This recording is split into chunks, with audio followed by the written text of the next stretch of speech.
Hello again there, everybody. This is going to be Jund League number 45. I've made a handful of changes between this league and the last. Most notably is I have moved the lightning bolts from the main deck into the sideboard, and I have included a fourth copy of Fatal Push. This might be a bit controversial, but I think Fatal Push just kills more right about now, and having reach in the form of something like Lightning Bolt very often just isn't gonna come up. I think needing to actually kill a Death Shadow or a Scourge of the Skyclaves or an Uro or an Omnath is gonna come up a lot more often. I do want to still have access to more cheap removal spells, so I've got them in the sideboard for when I do want to bring them back in, like if I play against a hyper aggro deck. But against most of the mid-range meta, mid-range/control meta that's popping up right about now, I very often end up taking out a chunk of my 1-mana 1-for-1s. So I'm just going to start off with some of them in the sideboard, and then board up to another Fatal Push. If you remember, I had the fourth copy of Fatal Push in the sideboard until recently. So now I'm still playing. I'm playing one fewer 1-mana removal spell, but I've changed it to a push and put the bolts over on the side, like I said. So I'll bring in the bolts if I play against hyper aggro, but if I don't play against like burn or prowess, I'll be pretty happy that they're starting out on the board. I really want to be defeating Uro, so I've made even more changes to do so. I'm playing third copy of Dark Confidant. Dark Confidant has the potential to run away with the game all by itself if played fast and early. Really good versus combo, really good versus control, really good versus mid-range. So again, versus the meta that I expect to see, I think Dark Confidant's going to be pretty great. I went down to 2 copies of Scavenging Ooze. I expect Scavenging Ooze to be relatively strong in the current meta, so I don't think I want to go below 2. I've been playing 3 until recently. I was playing 2 when I was playing 2 copies of Cling to Dust. I'm not playing Cling to Dust or the third copy of Scavenging Ooze, so I am a little soft to the graveyard. So I think I might lose to an Uro a couple extra times, like the card Uro, but I think all the other changes that I've made will help me beat the rest of the decks that Uro is in. So hopefully by losing 1 or 2 points here, I'm gaining 4 or 5 points elsewhere. I did something sacrilegious. I am not playing a full playset of Tarmogoyf. It's really a really excellent card versus the mid-range mirrors and against the aggro decks where I need a fast clock to close quickly. But against all the attrition-y decks, I very often find myself boarding out a Tarmogoyf just because it's not really about a clock most of the time. It's about who has the best and most resources. So I'm taking out one Tarmogoyf completely in an attempt to slant the curve towards the more card advantage oriented pieces. Since I've reduced the number of spot removal spells in the 1 slot, I have felt a necessity to at least increase the interactivity in the 2 mana spot. So I'm playing 1 copy of Assassin's Trophy and 1 copy of Dreadbore. I chose these 2 specifically because while playing against the various Saheeli Rai and Teferi Hero of Dominaria and Teferi Time Raveler decks, I want to have outs to killing those Planeswalkers. So I'm playing the 1 Dreadbore and the 1 Trophy. I know a lot of people are going to suggest that I play 2 trophies instead of the Dreadbore, but I still hate this Assassin's Trophy card with a burning passion. I really don't want to be giving my opponents an extra land, especially before the first 4 or 5 turns. Versus the mid-range and control meta that tends to have games going past turn like 8 or 9, I think giving the opponent a land past turn like 4 or 5 is completely okay. But again, in the first few turns, I really don't want that to be happening. Another thing that I'm attempting this league is I'm going to be playing 1 copy of Liliana the Last Hope. Just again, another excellent grindy tool versus the various Uro and Omnath decks. And obviously going to be a powerhouse in mid-range mirrors as well. And it's also serviceable versus the aggro decks, killing the smaller creatures. And if not killing them, at least neutering them for a full turn cycle. Going into the sideboard, I made a lot of changes there as well.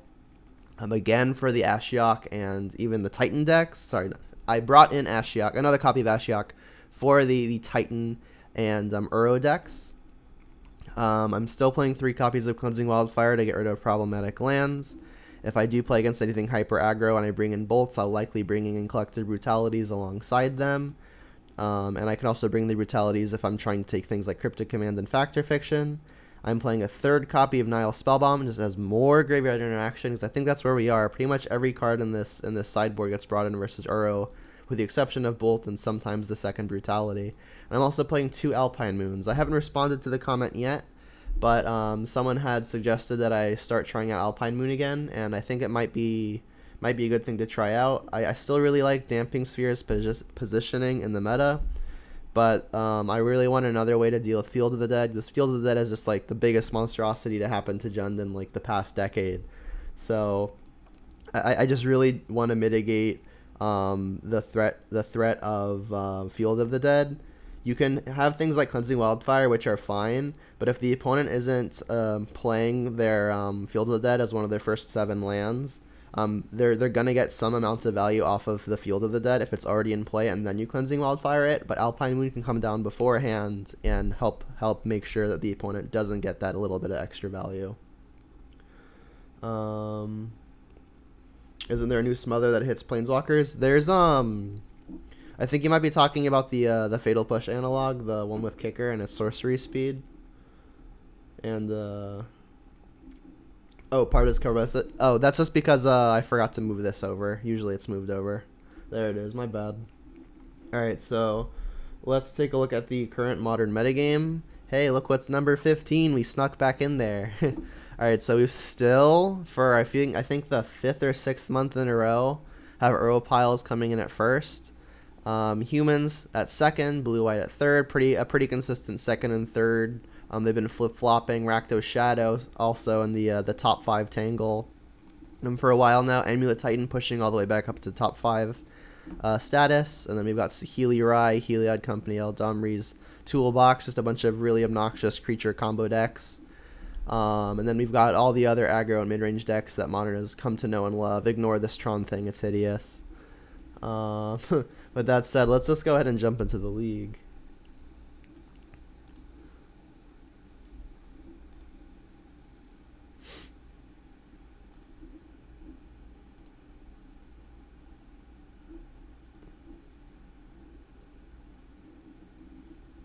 Here we are.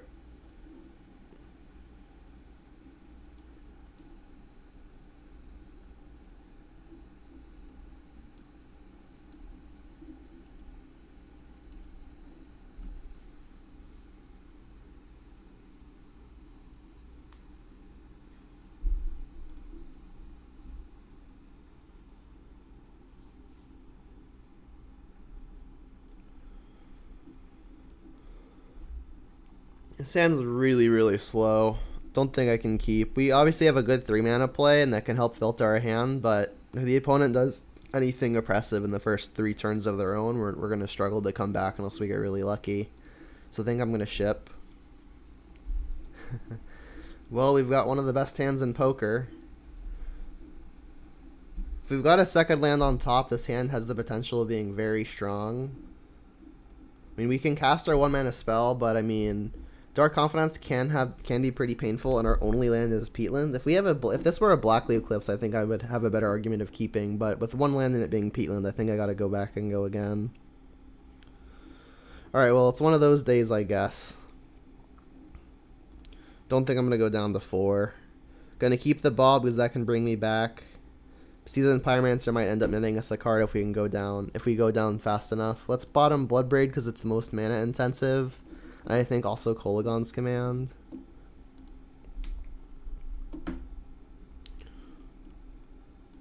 So obviously need a green source. Thoughtseize is a nice one. If it's not a land, I'm happy to see that. Alright, rock. So this Liliana of the Veil is going to be a headache. Fatal Push can kill our Dark Confidant if we play it, and we don't have an answer to the Tarmogoyf. This hand's going to be very good versus us, but that's just going to be a product of us being so low on cards from the very beginning. It's possible Seasoned Pyromancer can be good enough versus this Liliana, and they also just don't have third black quite yet. I think what I'm going to do is I'm going to take the Fatal Push, and then I'm going to really hope to get lucky. I mean, I think a mulligan to 5 versus a mirror match like this, I'm going to have to get lucky from the beginning. So I'm going to hope to draw a land here, play a Bob. Well, I didn't. And then hope that they didn't draw another black, and then maybe the Bob can steamroll us into some lands. But obviously a pretty unfortunate start here. Should have kept the boat. Yeah, clearly. I mean, if I knew it was rock, I would have kept. But I mean, rock and Jund tend to be pretty fringe these days. Alright, I'm just going to scoop it up here.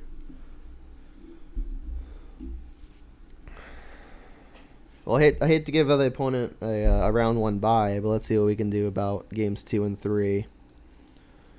Spellbomb is going to look good, and that's about the only thing I'm really looking at here. I don't really like the bolts. Bolt's not going to be able to kill a whole lot. It can finish off planeswalkers, but that's going to be probably its only like super good function. Definitely going to take out some number of hand disruption. I really, really don't want to be drawing these in a top deck war. If we were playing against the Jund's Mirror, which I'm pretty sure we're not, given 2 Fielded Ruin, I think there's an argument to keeping Thoughtseize over the Inquisition, because the more impactful cards tend to be things like Bloodbraid, and Thoughtseize hits those. I would love to take out these other 3 Inquisitions. I just don't know what for. I don't think Ashiok is going to be strong enough. I could bring in Lightning Bolt. Like, it's possible Bolt is just better than Inquisition, but maybe not even. Let's bring in, like, 1 for 1. Inquisition's pretty bad. So is Bolt. I really just don't want to draw multiples. Like, I'm happy with 1 on like turns 1 to 4, but outside of that, I really don't want to see it.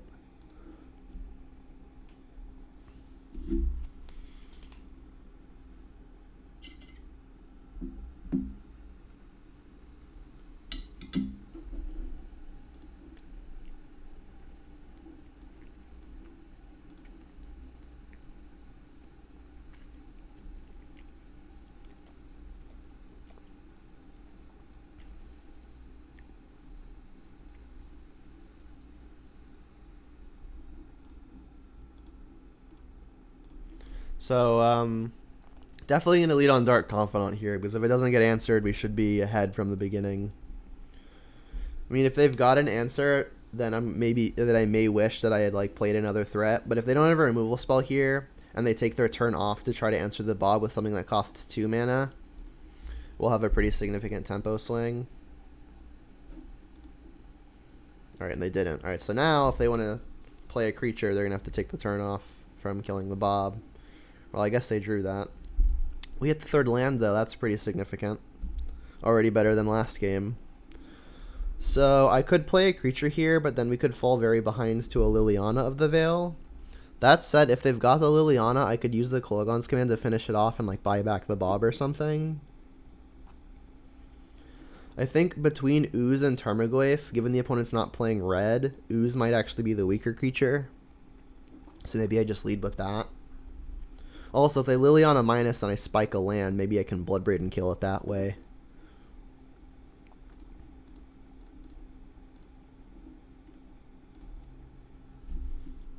So I still don't want to see a Liliana. It wouldn't be tragic, though. Because again, I can just like 2 for 1 them right back.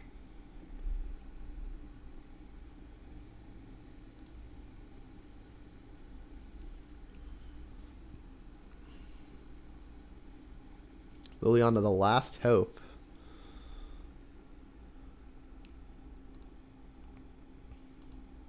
Alright, so I guess that's a small punish for playing this, because I have to eat my Dark Confidant if I want to hit this Liliana. I mean, if I hit untapped land, I'm definitely just going to hit it with a Bloodbraid. So yeah, had I played the Tarmogoyf last turn, I could have killed the Liliana, but I think this is still more than acceptable. I'm going to try my best to make the Seasoned Pyromancer the last thing that I play. Oh hey, we get to kill the Liliana anyway. Excellent.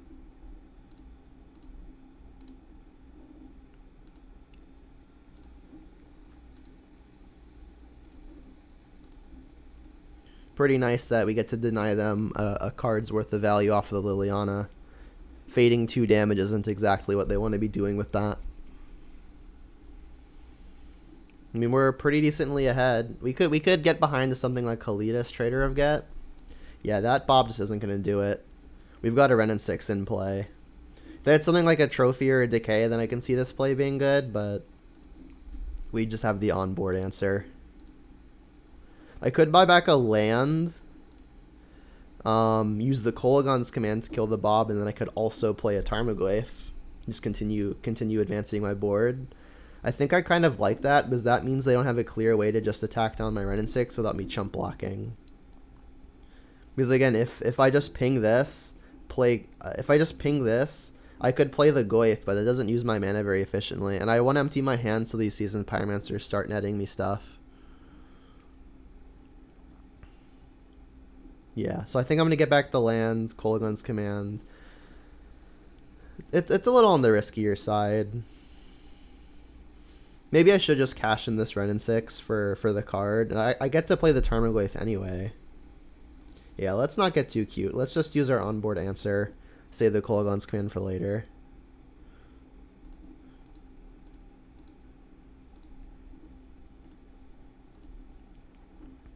And if I really want to trade these Tarmogoyfs, I could block Goyf with Goyf and then maybe try to get rid of a type. There's only one Planeswalker currently. And with the Planeswalker on board and 2 other creatures, I think I will take that trade if given the option.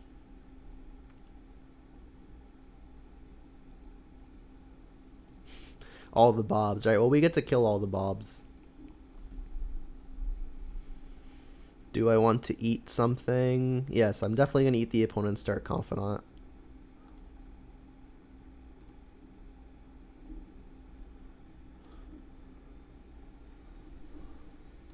Alright, so we'll kill a Bob like this. And then I guess kill a Bob like that. Do I want to attack first?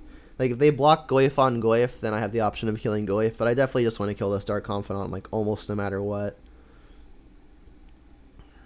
So I guess I'll just do it now, buy back my own, play my own, go down to 12 doing so. I'll get another red.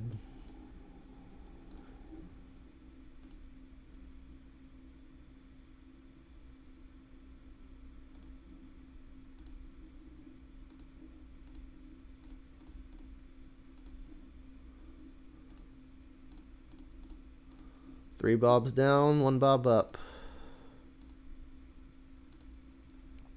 Yeah. So I'll have to be careful with the Bob being at 12. That's plenty of life to work with, and they still haven't answered the Scavenging Ooze, which can gain 2. That's pretty inconsequential on a board of 4 creatures.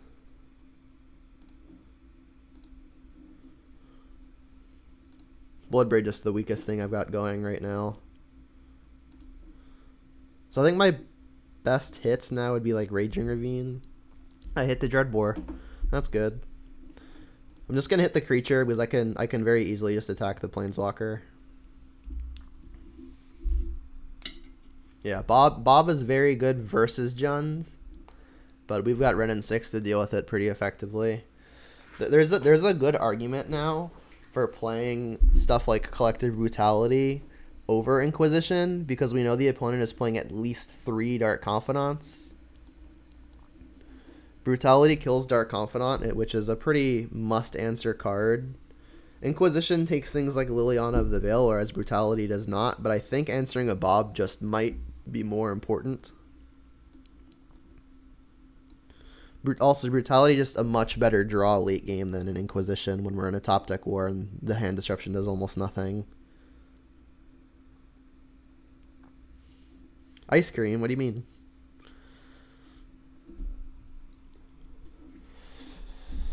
Could bring in the other Bolt or the Brutality. Oh, but you're saying Bolt does both? That's true. So you're saying maybe like bring in this other Bolt and not second Brutality? I could see that.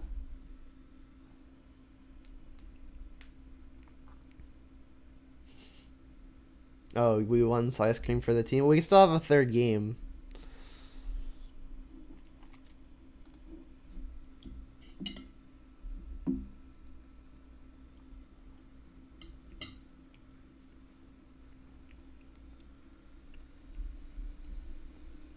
The opponent has mulligan, so will we.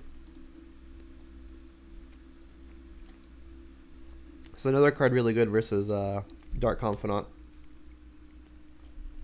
I don't know what I'm bottoming here. It might just be a land or a Kolaghan's Command. It's really disastrous if we don't hit the land on time, though. I think I'm going to bottom the Kolaghan's Command. If I draw another land in my first draw step, it'll feel pretty bad. But I think it's such a disaster if we don't hit it that I'm almost just willing to bottom the land. Castle Lochthwain. That one's good. Alright, and we hit the land. It is what it is.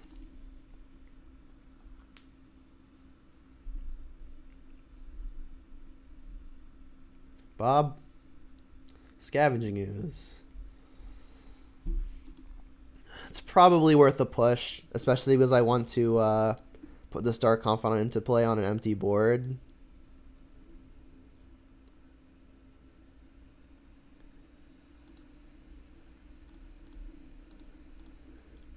And like if they Liliana minus here to kill the Bob, it's gonna really suck, but we aren't completely behind to it. I think I'm okay playing Mountain here because my fetch is likely to get Overgrown Tomb. That'll have us having pretty perfect mana. Just really don't want to see a Liliana of the Veil.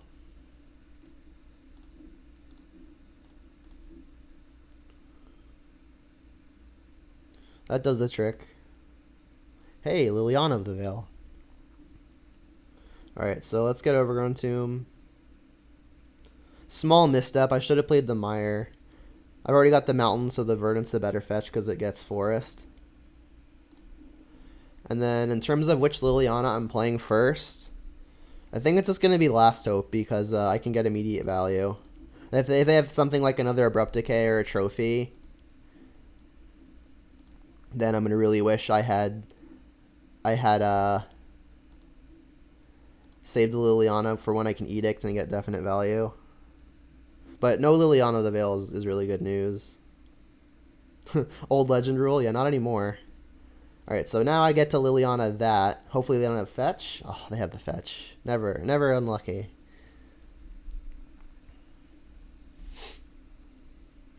And Spellbomb's a pretty nice draw. It's just something we get to do with our mana on top of the other stuff that we're doing.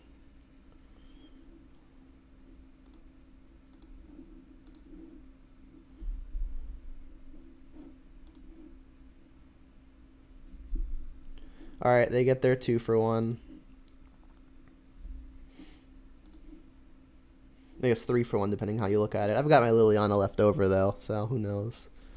Alright, so definitely plussing this. Definitely playing Spellbomb. Do I want to shock or get it basic here? I think I'm fine just shocking. I don't think I want to get another basic here. Because I definitely want second red. Like, if the opponent Liliana of the Veils of their own, like, if they draw one, like, we know that they didn't have one a few turns ago, but if they Liliana and plus, we're going to want to discard the Mire to have double green and double red and double black.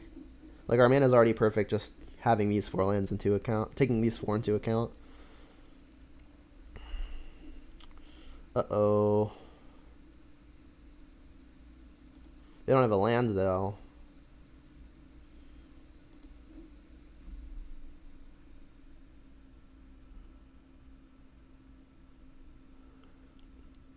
I wonder if it's worth sacrificing Spellbomb first, because maybe we find an answer to this Tireless Tracker. We've got a lot of things that do it. All of the Fatal Pushes, all of the Kolaghan's commands, more Lilianas of the Veil. Yeah, let's pop this now. And then see if we can spike something. Nope.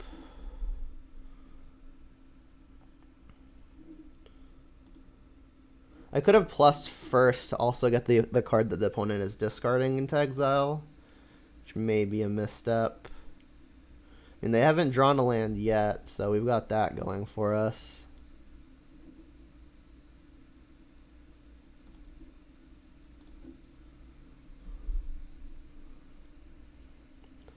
I mean, if they don't kill this Dark Confidant, I think I am going to trade it for the tracker. Discard Trophy, so they've probably got another answer then. Make this a 1/1 for a turn.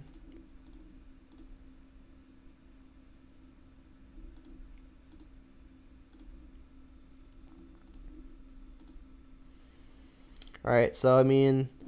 Oh, they have a push? Brutal. I mean, that's their last card. They've got clues to refill. They have to hit Liliana here, or else it just gets to Edict the Tracker. Castle Locthwain also going to be a problem. It's going to be a tight game. This is going to hinge on if we can draw hot off the top. Like, if we hit a Bloodbraid here, then we could be very ahead. But if we don't, we could be very behind. Alright, so they should definitely kill the Veil right now, because that kills their Tracker. Then I think I am going to cash in, or minus the Liliana to guarantee get back a Bob. Maybe we hit a Bloodbraid or get lucky. Well, that actually combos with the Liliana to kill the Tracker, so I think I'm going to be doing that.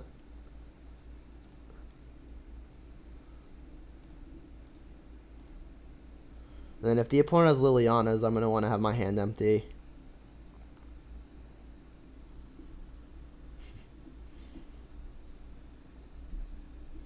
They just refilled due to Tracker. Alright, glad I played my land.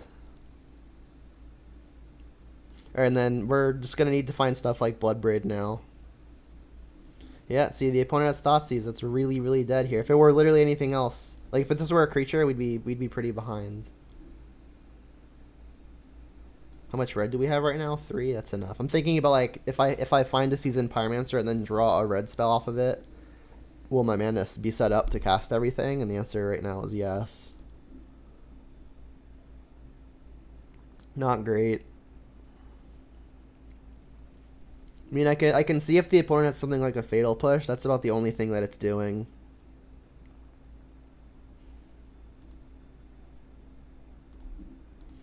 And then I can minus to get back a Dark Confidant.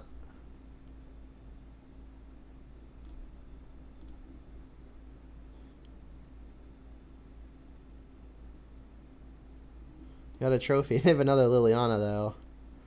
Alright, well, now that we know they've got another Liliana, does that change anything? So this would go to 5. Their Liliana would go to 5. We would go to 6. They would go to 6. We would go to 7. They would ultimate. I mean, maybe we hit a Bloodbraid. We do. Spiked it. Alright, well, we still need this to hit something good. Like, another creature would be the nuts here. Renin 6? I mean, that gets to kill first Liliana.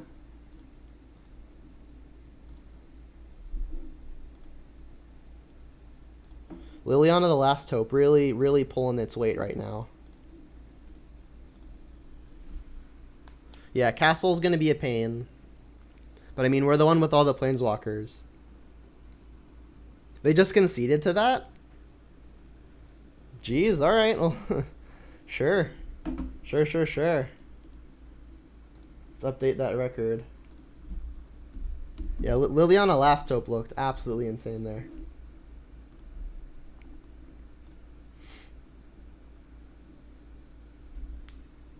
Yeah, they can't even -2 the next Lily because Renin 6 pings it off. Castle was not a pain, yeah.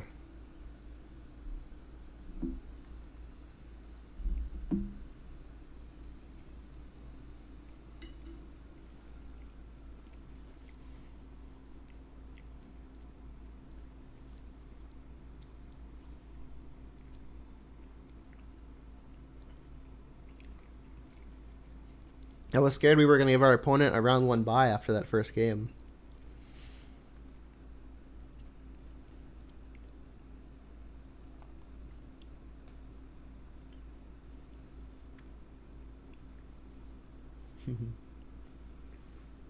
Yeah, Renin 6 is a nightmare for the deck trying to play at least 3 copies of Dark Confidant. That said, 4-color Omnath plays Renin 6, and we're playing 3 copies of Dark Confidant.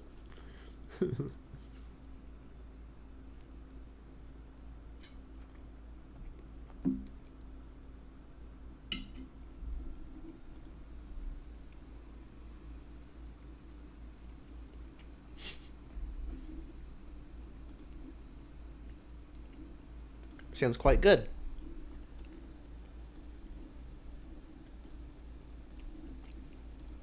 So Swamp on 1 takes away the possibility of running 6 on 2. Alright, we got Jeskai Control. Don't really care about them having bolts. I think I'm going to be taking their counters. I definitely think I want Force of Negation to be gone by the time I could possibly Liliana. But for now, Remand is the most annoying.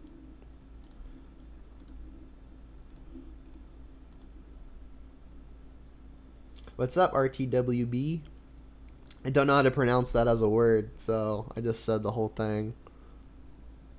Yeah, Remand is very good. Why are we lagging? Okay, there we go. Do it again.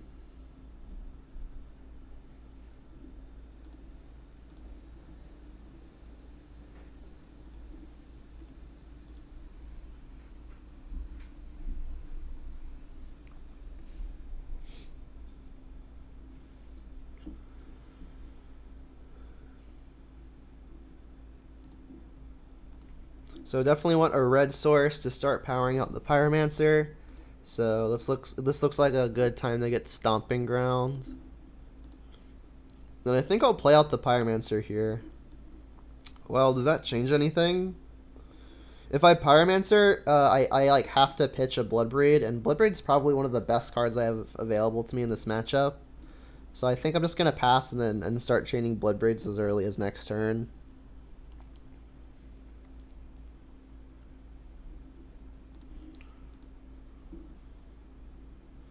Alright, you know what time it is? Bloodbraid time. Alright, so one of these is getting Overgrown Tomb and one of these is getting Stomping Ground. Or sorry, Blood Crypt. I need second red. Doesn't really matter the order, I don't think. Kolaghan's Command, a pretty excellent draw.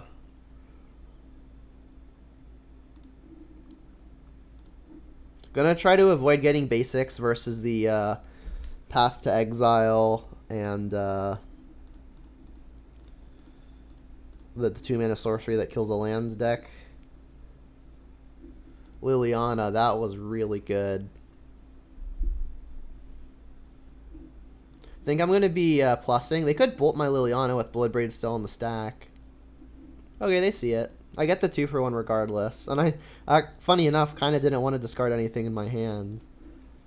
You know, I got the 2-for-1. That's a mini victory.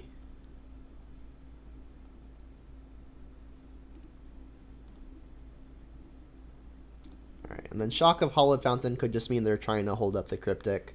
But you know what's really good to cast into a Cryptic? Spells with Cascade.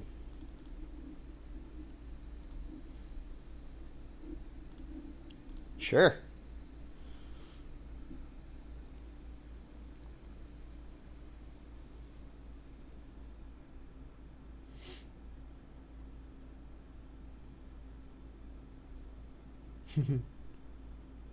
Yeah, that would be funny, Chaos.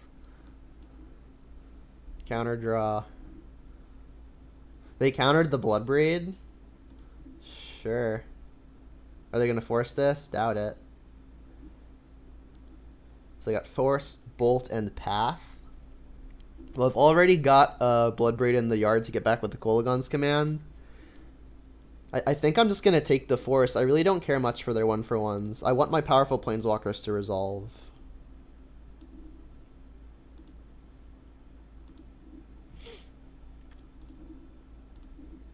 Like, yeah, I need to win the game with creatures, but I think we're still in the stage of the game where a powerful Planeswalker means more than just playing another creature.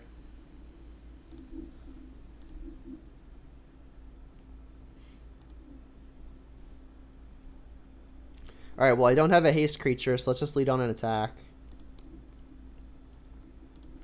And I think what's going to happen is I'm going to upkeep cast Kolaghan's Command. Now is the most likely time that it resolves, because we know the opponent's hand is Path and 1 unknown. So unless their top card is exactly a way to counter Kolaghan's Command, this looks like a good turn to Kolaghan's Command. Alright, so they're putting Cryptic down now, but I think I'll still Kolaghan's Command on their upkeep. What are you getting back?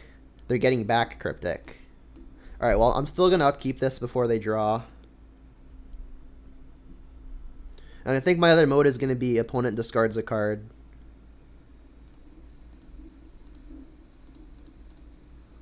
And then, assuming this resolves, we'll have the perfect card to cast into their Cryptic that they're about to draw. Alright, so they're going to have Path and Cryptic.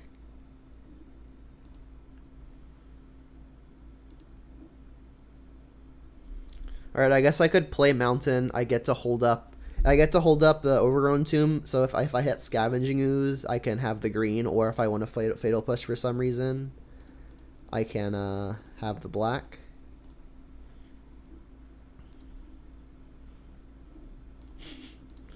Pretty nice.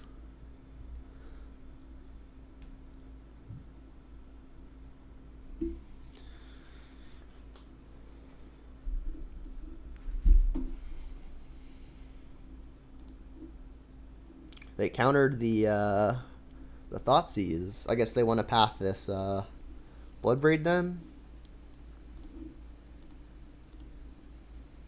Maybe they're going to save it for something bigger. Yeah, it looks like it.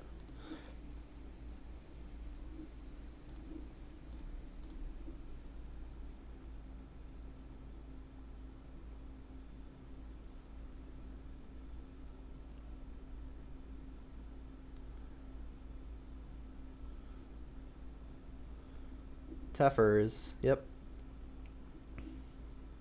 Bouncing Bloodbraid actually pretty okay for the opponent here.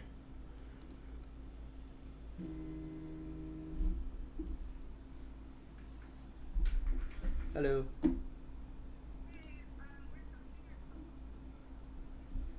No, thank you. All right. I'm streaming. Oh, sweet. Alright, bye. Alright, so how do I want to deal with the Teferi? If I just Bloodbraid and try to attack it, they've got the path for it, and then obviously Cascade isn't going to work. I mean, this hand is very good. I almost don't want to discard something to a Pyromancer. What I could do is I could Pyromancer, and then if it resolves, I can just ditch second Pyromancer and the Fatal Push. Fatal Push doesn't look super attractive as a card right now, but Bloodbraid and Liliana definitely do. Ditch that. I do want to ditch another spell here. I think Liliana is going to be more powerful long run, but the opponent is at 10. It's possible I just want more threats. I mean, Liliana gets more threats, but I really want to spend all my mana deploying more things the opponent has to answer. That said, Pyromancer gets value from the yard. Let's just ditch the Pyromancer. And now we get to either Inquisition or Liliana Last Hope. Let's get the Liliana Last Hope down. It's the more mana efficient play. Again, I'm not going to get basics.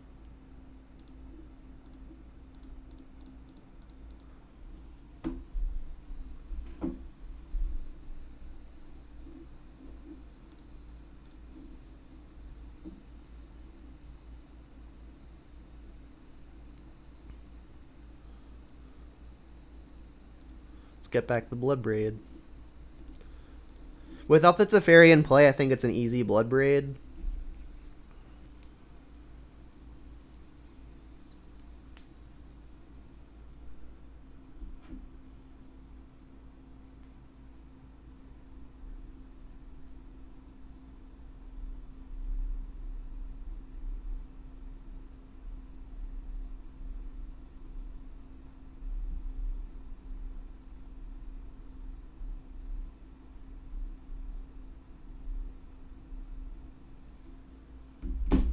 Jace. That's a good one.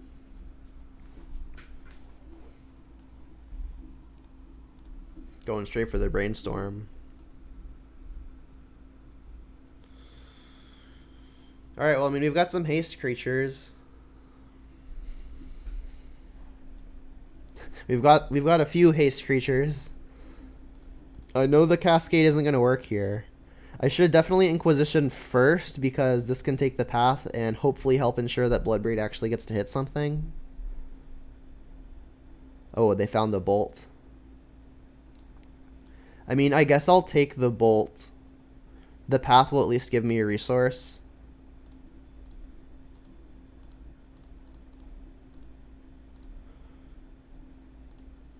Reveal a card and not cast it. Oh, it was a Liliana of the Veil. Brutal. Alright, so now I have to decide if I want to for sure kill Teferi or knock Jace to 2. I'm pretty sure I want to for sure kill Teferi.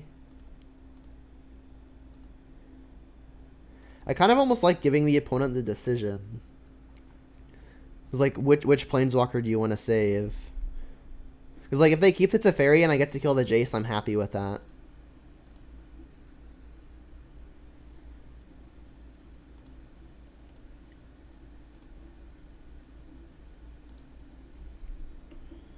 And if we draw a land next turn, we get the double Bloodbraid.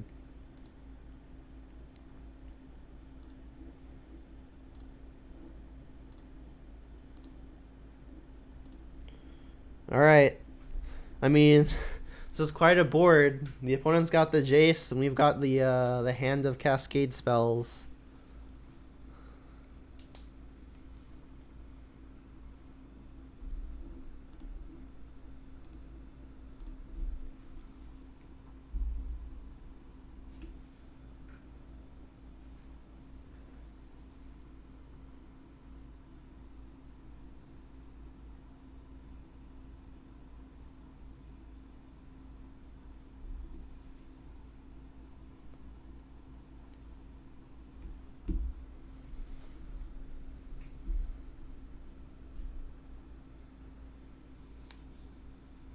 Yeah, I'm going to try to double Bloodbraid here.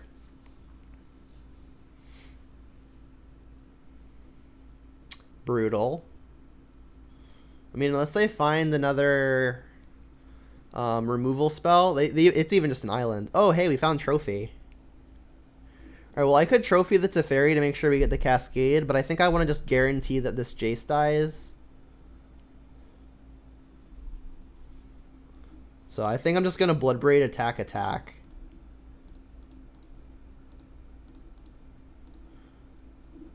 Again, I'm aware this isn't going to hit anything.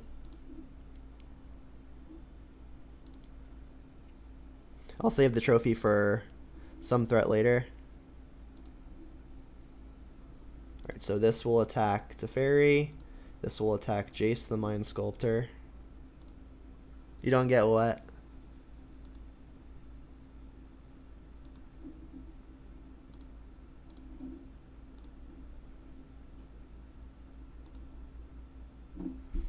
Now we're very ahead. You don't get Saving Trophy? We have to keep it for free here. Like, if they play something stupid, we don't have a catch-all for it anymore. Whereas, like, if we play the Trophy and just have more generic creatures, like, our plan remains unchanged. Like, we still have an excessive number of beaters, and we still have our catch-all.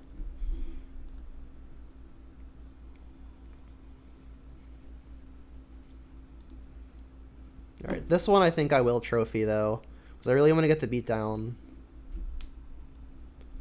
Alright, now I'm going to Trophy for sure.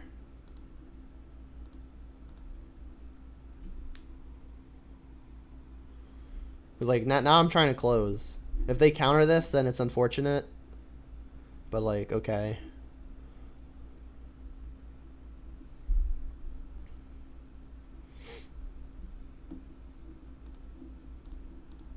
We're in the end game now. Tarmogoyf? That's fine.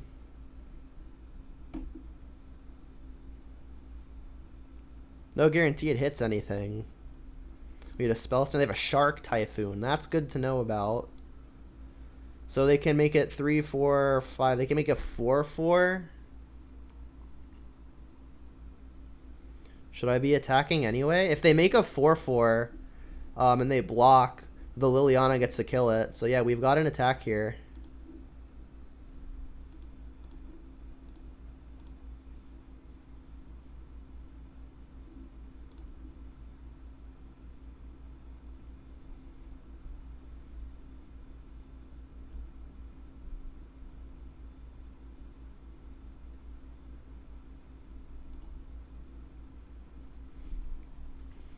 Yeah, they almost don't care about the Lily at this point. And if they don't block and we don't get to kill the Shark Typhoon with the Liliana Plus, I'll probably just Liliana Minus, get a creature back.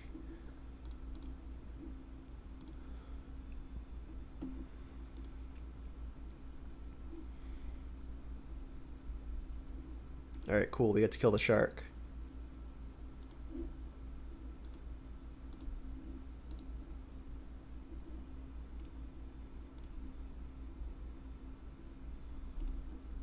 We've dealt with a lot of their threats. 3 Teferis, 1 Jace the Mind Sculptor. Oh, is this big Teferi? Brutal. I mean, we get to buy back a Bloodbraid again.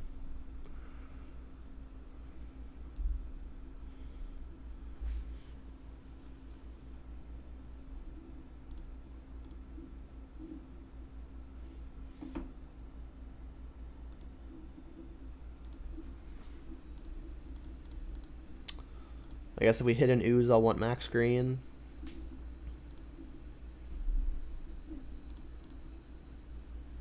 Big Tarmogoyf. There's a chance the opponent's playing Supreme Verdict, so with a board like this, maybe I don't want to commit more creatures. And I think I'm going after the Teferi here. I can kill the opponent pretty much in one hit anyway. Tap draw.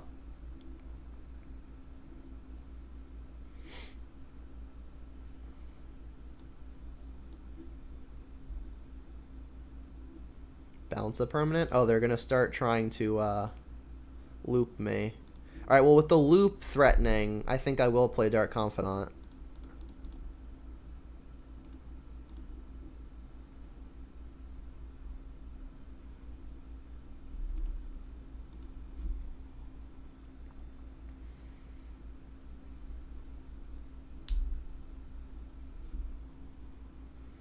Yeah, this is something I would have liked to have a trophy for. And they drew the Cryptic immediately because of the Teferi.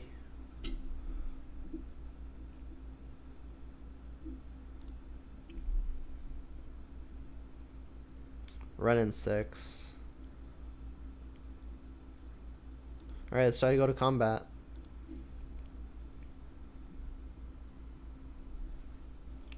Tap bounce.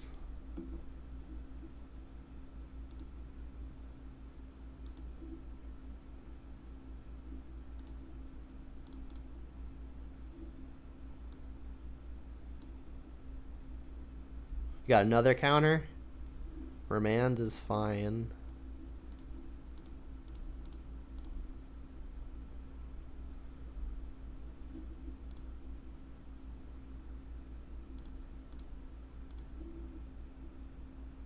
Let's get back a Ravine. This will let us attack with something if the opponent tap bounces again.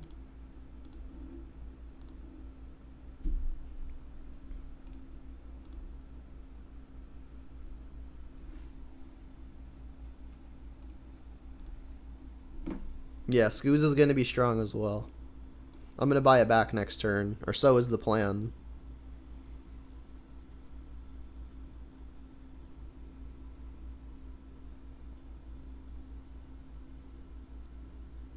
Damn. I mean, I get to buy it back again if I want.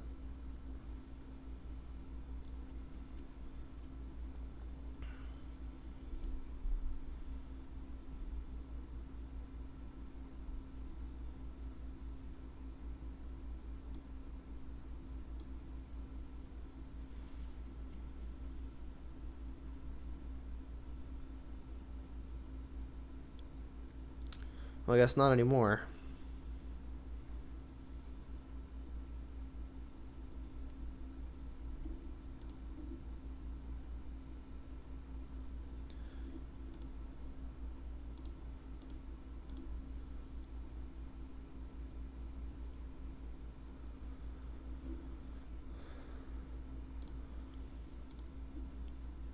Yeah, this loop is going to be really difficult.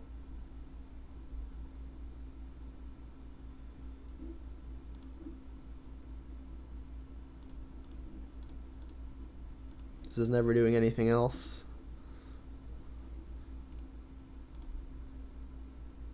Yeah, I think it's over. I think had I saved that trophy, like I mentioned wanting to save it, but I think I got greedy 2 turns later trying to get my cascades in. I have to find other copy of Scavenging Ooze. There's only one in the yard currently, right?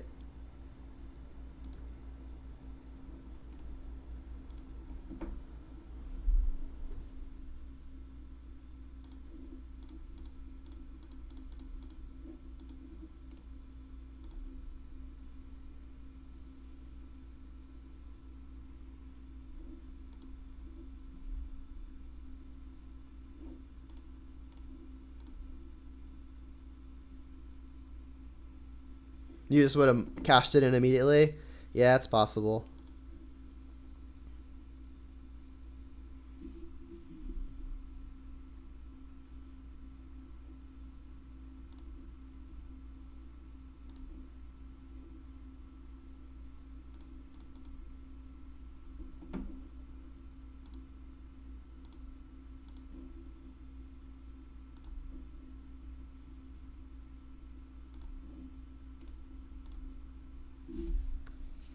I'll give it one more loop. But yeah, I do think I win this game had I kept the trophy just one more turn.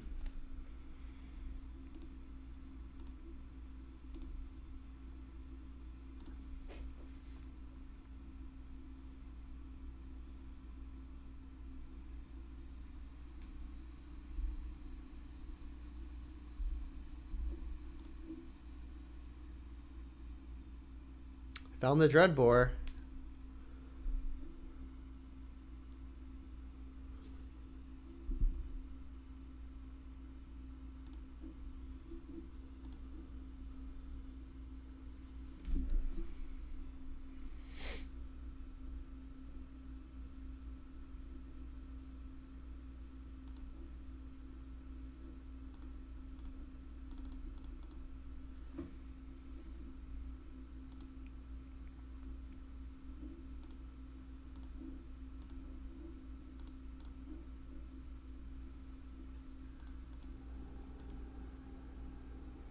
And even though I've got the Dreadbore, I'm going to attack the Teferi. Because I expect the Dreadbore to get countered.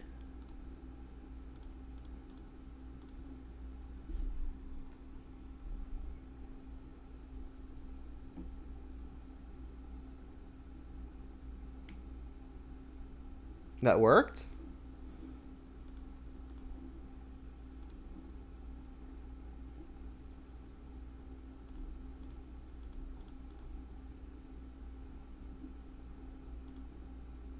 I mean, I could have gone for the Dreadbore first, but then I think they just counterbounce.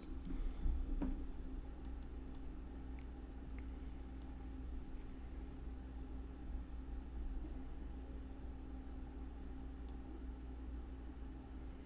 mean, there's 2 Cryptics in the yard. I guess there's a chance. I don't know that they play 4. We just need to not die to the Stark Confidant, which we can avoid by minusing the run and 6 on it as early as this turn right now. We found the Ooze too. Alright, let's go to combat.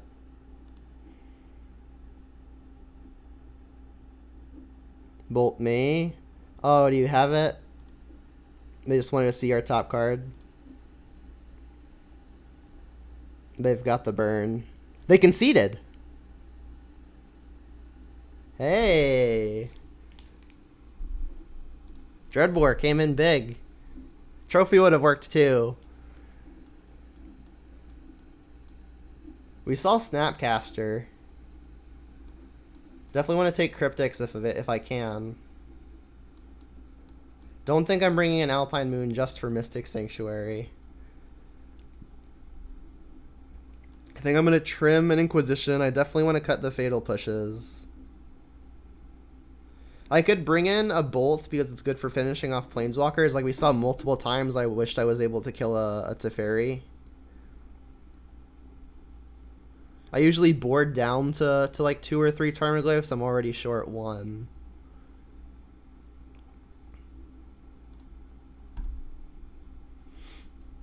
They're only playing 1. We only saw 1 Snapcaster, so maybe like Spellbomb isn't like our ace in the hole, but it is probably good enough. Maybe this Bolt is just too cute. I think everything else in the deck is probably better. Liliana the Veil looks a lot worse versus Jace the Mind Sculptor and Shark Typhoon, so I think boarding down to 2 is probably fine. I think what I did the last time I played against a similar deck is I actually liked Elite 1 or 2 Bolts, and I just boarded down on Liliana's. You get the anti-search stuff? Yeah, 3 Ashiaks. Having multiples is a little awkward, but I mean, the mill plan is very real. I'm gonna have to play kind of quickly too. If I look like I'm very behind, I'll probably just concede to go to another game. This hand's very good though. Fetch Land makes this hand the actual nut.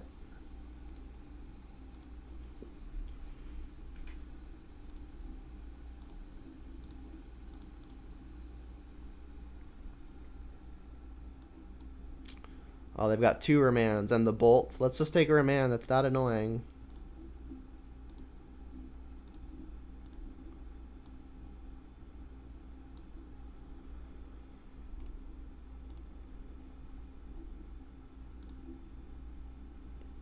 Perfect. I mean, they're gonna remand it anyway. For that reason, maybe I just Brutality. Yeah, I'll just Brutality. Like, if they remand this, sure. But, like, whatever I do is getting remanded anyway. Might as well force the issue.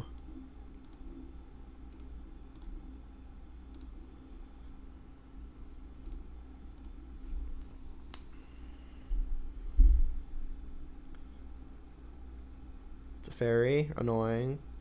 Alright, I'm just going to Ashiok here. Like, there's only one card I don't know about. There's no way this gets forced because they don't have another blue card. So I guess I want second red and first green.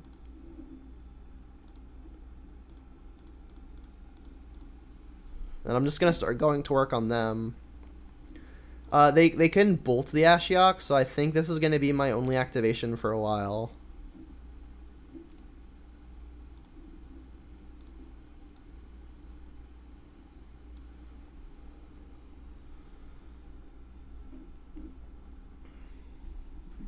Yeah, this Bolt is on the annoying side. If I draw a land naturally, I can Brutality, take the Bolt, play the thing. This Teferi is going to be just annoying in general. How about a Liliana Last Hope? That one's good. I should probably red and 6, buy back something.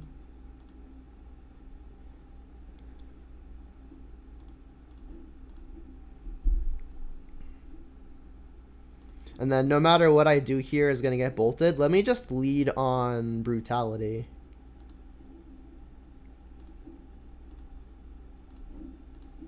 And then, like, next turn, if they don't have more removal, I could double creature into to hopefully pressure the Teferi significantly. That just might mean we don't have another hit. We don't.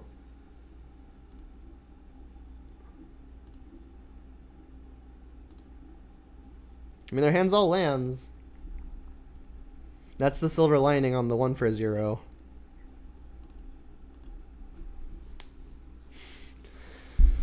Pedal to the metal time. Sanctuary back a Bolt. And they do want it. I mean, that clears the Planeswalkers.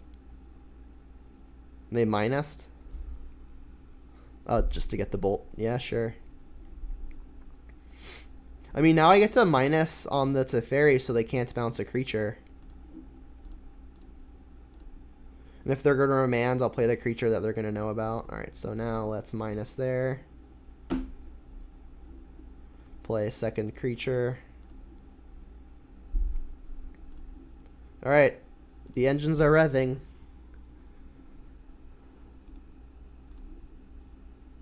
They've already got their 2 Mystic Sanctuaries in play as well.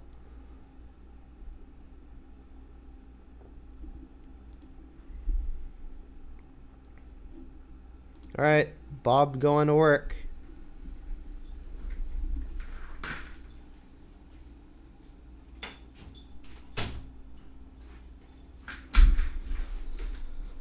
Alright, let's just go both at Teferi and see if that works.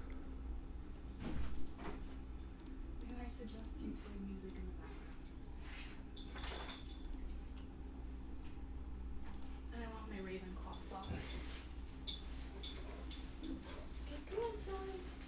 Alright, I think I'm just going to continue to diversify my threats. There's a chance the opponent's playing stuff like Mana Leak.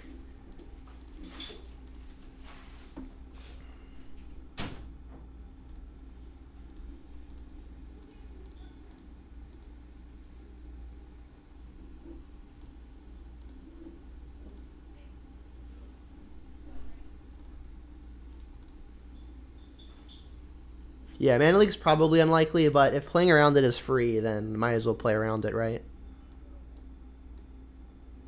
Helix. Oh, Wildfire, sure.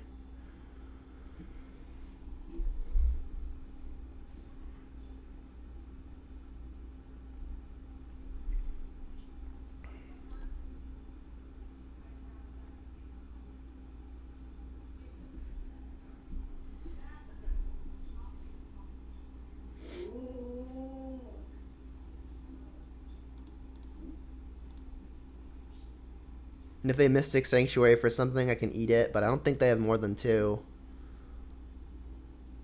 Sure.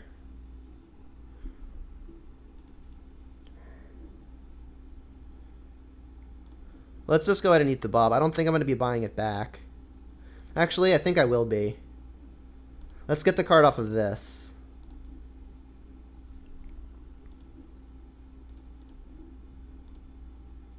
Not great, but we're ahead, so okay. Thoughtseize is a nice one. More lands, okay.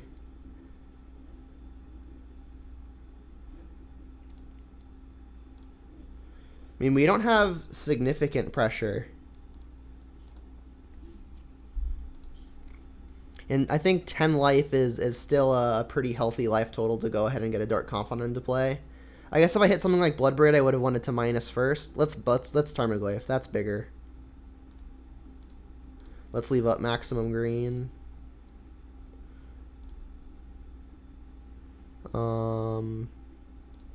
Just plus on nothing.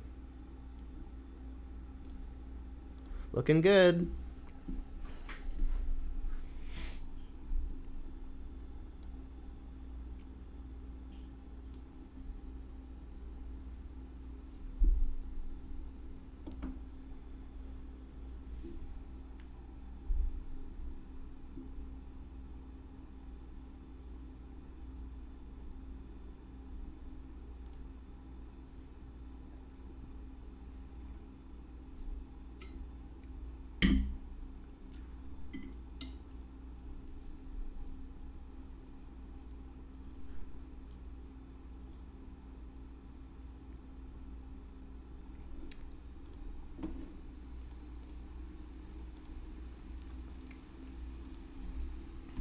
So far this Liliana Lasthope has looked really good.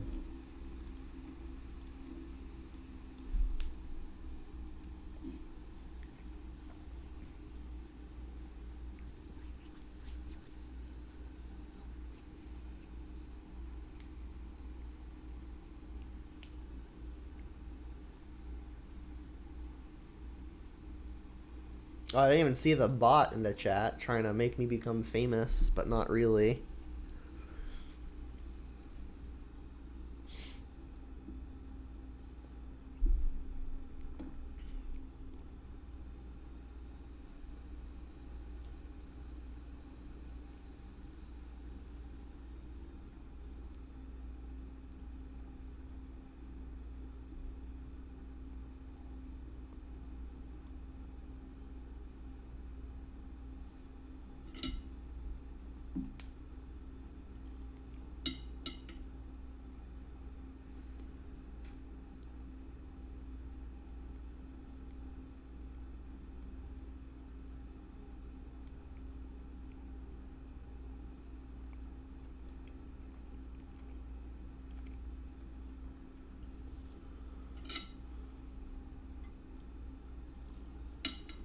Yorion was revealed.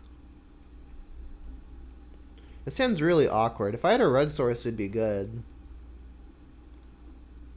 I mean, I've got 2 spells I can cast with the lands that I have. It's kind of hard to ship it. Alright. We don't have a fetch to actually accrue value.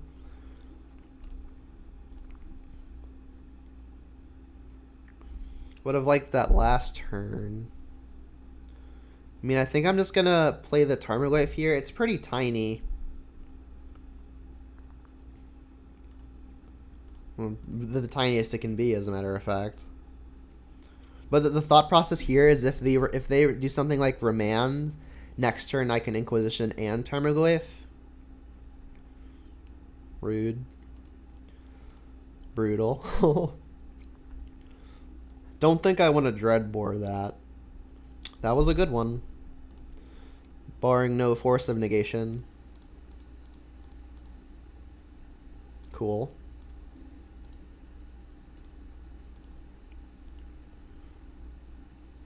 I guess there's technically an argument to Inquisition and then cast one of these other spells. That gets rid of the illusion. But I mean, the Wrenn and 6 gets to take care of the Flicker Wisp.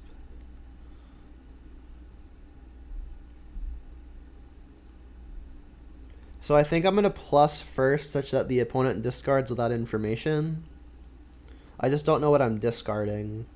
I definitely want to play Inquisition and Wrenn and 6. I want to make a land drop.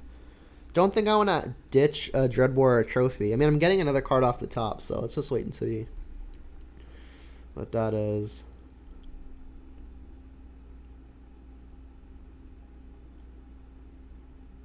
Give me my 2/2 token back.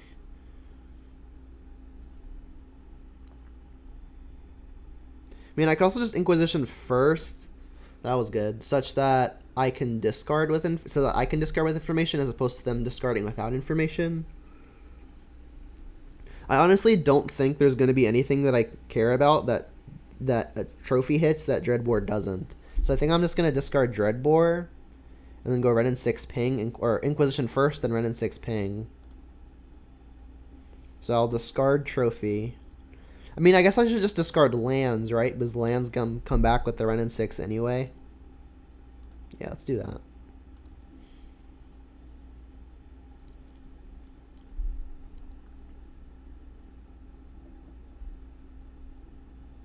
There goes an Adakar Wastes. Alright, Inquisition. Hopefully we get to hit something. We do. Alright, Mimic enters as a copy of a creature. So if they don't have any creatures, that seems like a pretty good spot.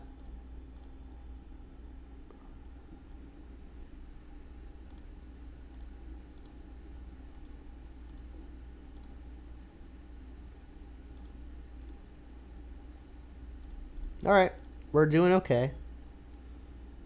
Again, Yorion not in the opponent's hand right now.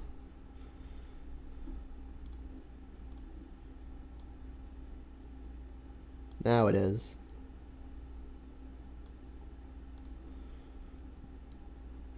There's the last hope again. Alright, I think this is a good Bloodbraid turn. I want to start getting on the clock. Definitely plussing this Liliana. And again, I don't think there's anything that I'm scared about in terms of Dreadbore not hitting something that Trophy does. Maybe I should just keep my catch-alls and discard the Liliana. But if my creatures die, Liliana might be the only way to reapply pressure. I think I like keeping the Liliana. Yeah, I'll ditch Trophy.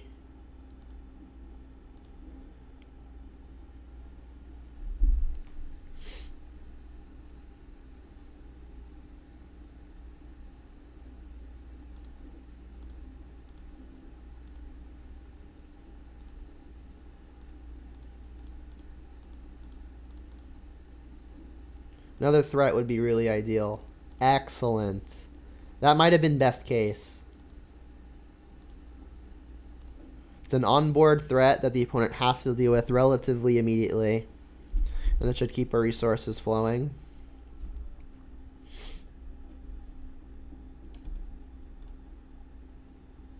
Like, the opponent can tap out for Yorion, but that doesn't do a whole lot in the face of a Liliana on board.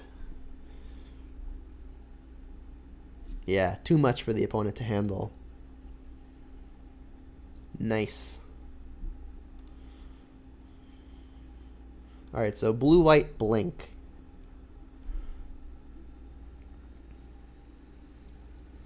I think I'm going to bring in the extra spot removal because of the opponent on the blink plan. Like, we saw multiple things it kills. But that's about the only thing I'm excited about here. The opponent doesn't do a whole lot of searching. There's not a whole lot of graveyard interaction. The opponent doesn't really pressure my life total a whole lot. I think I want to cut some combination of Inquisition and Thoughtseize. Let's do an Inquisition. Thoughtseize can hit stuff like Yorion. And I'm assuming the opponent is also playing stuff like Restoration Angel. I played against this deck not that long ago.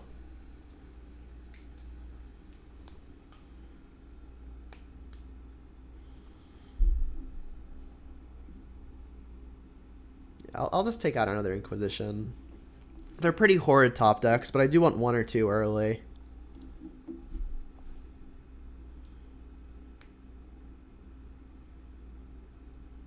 I mean, yeah, so far, like this deck is tuned specifically for mid-range and control decks, and so far we've been doing pretty well.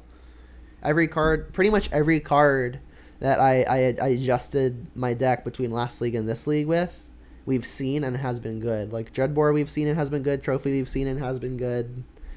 Liliana Lasso we've seen and has been fantastic.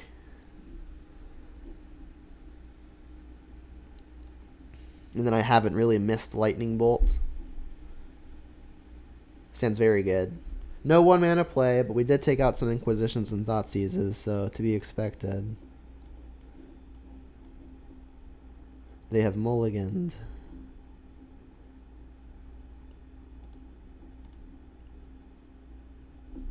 Not a bad one. So this Mire is almost definitely slated for a Blood Crypt. We've already got 2 green. We definitely want second black and first red. That's annoying. They missed the land though, huh? Alright, so... yeah.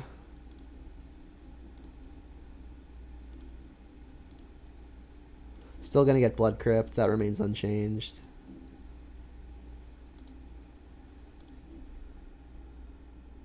There's the Liliana again. I could play Tarmogoyf. It's going to be really tiny. I could just get the Renin 6 in play and start plussing. I mean, the only real options are Goyf and Renin 6. So if both are going to be cancelled, I think it's better to just get the Planeswalker down first because we can start plussing it. We could be playing into Force of Negation, but the opponent has a lot of white cards. It's not even certain they're playing it in their 80-card deck.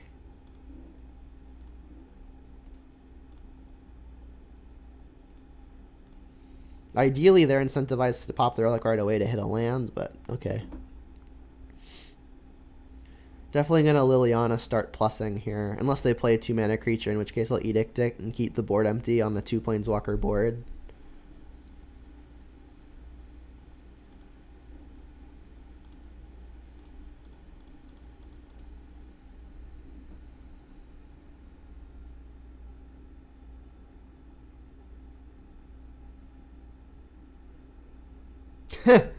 Sure. I will take it.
Ooh. Yes.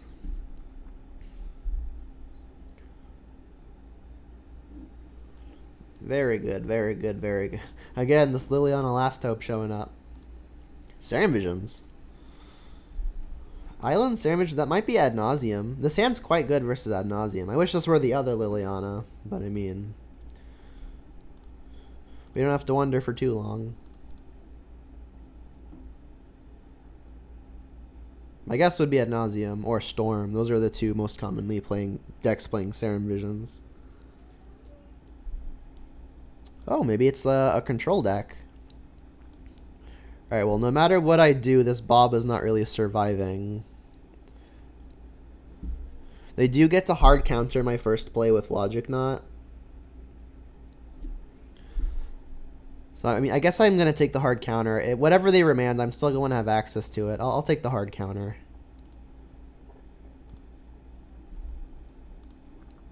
Yeah, looks like we're playing against Grixis Control.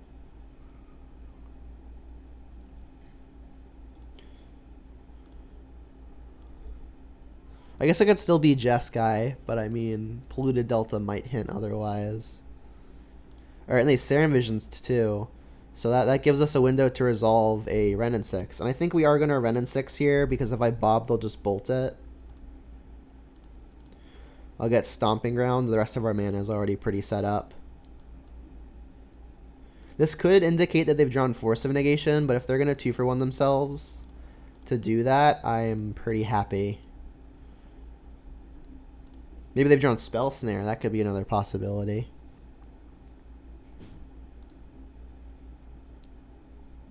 Oh, alright. Not every day you see that. They got another island. Interesting. Misty. Yeah, maybe not Grixis. They could still be Grixis.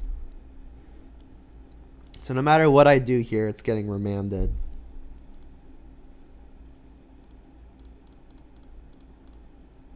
I'll cast the more expensive spell, make the double spell turn next turn a little bit more surprising.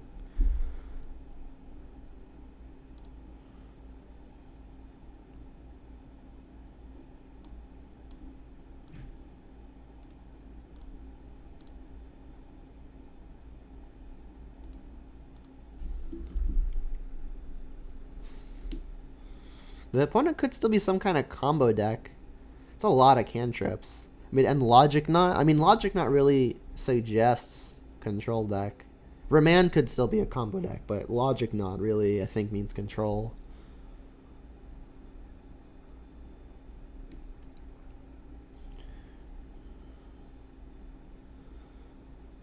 And they're tapped out of Logic Knot again, but they could have more remands. They went top. They have a Steam Dense tapped. I mean, we still know of a Lightning Bolt. I could just get the Liliana down. I mean, against Blue-Red, resolving a Tarmogoyf is a pretty big deal. Like, I could just go Tarmogoyf, Dark Confidant, and then next turn I can play my fetch land, resolve Liliana, hopefully, minus get back Bob, replay Bob. So I think I like double spelling. It's the best use of my mana, and I can double spell next turn as well, presumably.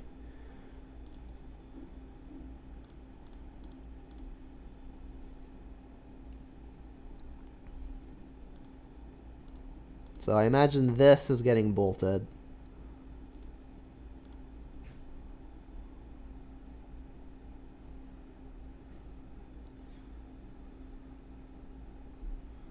And I'll be sure to play my Liliana before my land, because if Liliana gets remanded or otherwise counterspelled, I can get my Ravine down. Unless I draw another 2-mana play that I want, obviously. They didn't bolt it?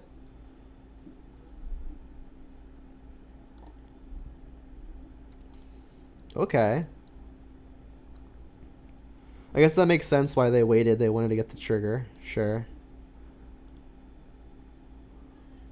So I'm going to try my best to stay above 14, because that means that if they hit me twice, I'm not just immediately dying.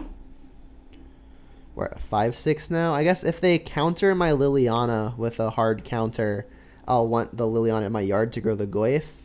Actually, I've already got a Wrenn and 6. So that doesn't actually make sense. Just go to attack.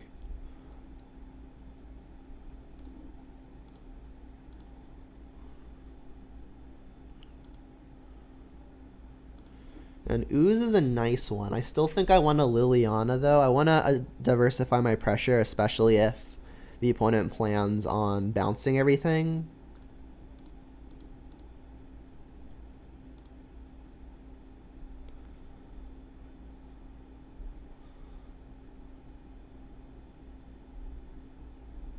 Okay, so what do I want to do with this now? Probably should just minus, get my thing back.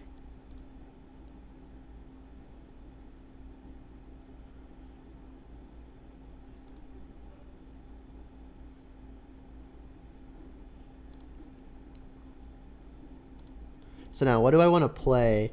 If I mentioned that I wanted to stay above 14, but the way my mana is working out, it's a little awkward because like if I want to play the Bob here and not fetch shock, I'm only gonna have 1 green for the Scavenging Ooze unless I just play the Ravine now. But I do think I want to play another creature, and I'm pretty sure it's gonna be Bob too because Scavenging Ooze isn't actually punching through the thing in the ice. Yeah, I mean, Bob, assuming Bob lives, I'm likely to go below 14 anyway, so I think I'm going to have to shock here and then just be uncomfortable with it, but accepting. They didn't, like, remand or anything on the Liliana. Alright, so they could flip thing. They bottomed with the opt. Remember, they did top with their Serum Visions 2 turns ago.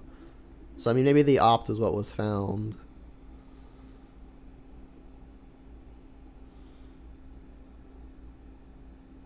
Electrolyze. That's good. Haven't seen that one in a while. Brutal. So another spell has everything getting bounced. That was a swing. A can-tripping card is really the nuts here. And they completed the 3 mana 3-for-1. Jeez. Love this card so much. Back in the Splinter Twin days, this was my favorite card.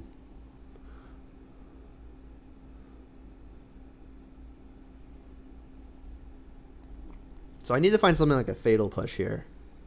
I've got 4. Liliana of the Veil would also be very good. Like an Izzet Charm or something. Loot. Sinkhole. Alright, so ideally I'm finding like a push or a Liliana of the Veil. There are 8 possible excellent hits. Alright, well I don't think I can pass up on casting a Bloodbraid. I could go creature, and then if they've got a single removal spell, I'm throwing the other creature in front to block. I think I should just be casting the Bloodbraid and then trying to hit my best case. In the event I hit my other Ooze, I should probably be leaving up green. So again, Fatal Push or Liliana are what we were really hoping for here. Excellent.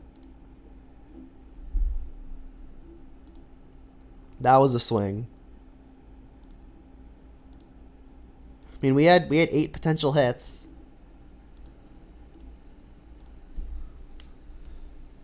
But yeah, being out of double bolt range also pretty big.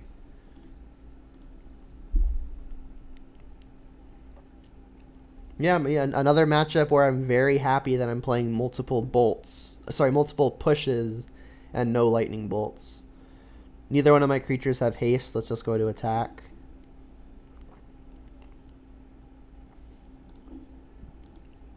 And I'll have to be careful how I sequence my creatures because the opponent could have counter spells. I mean, Goyf is the bigger beater. If the opponent is playing Mana Leak, I can play around it all. Let's lead on the Ooze. Requires a green. Don't think I have to worry about any sweepers here.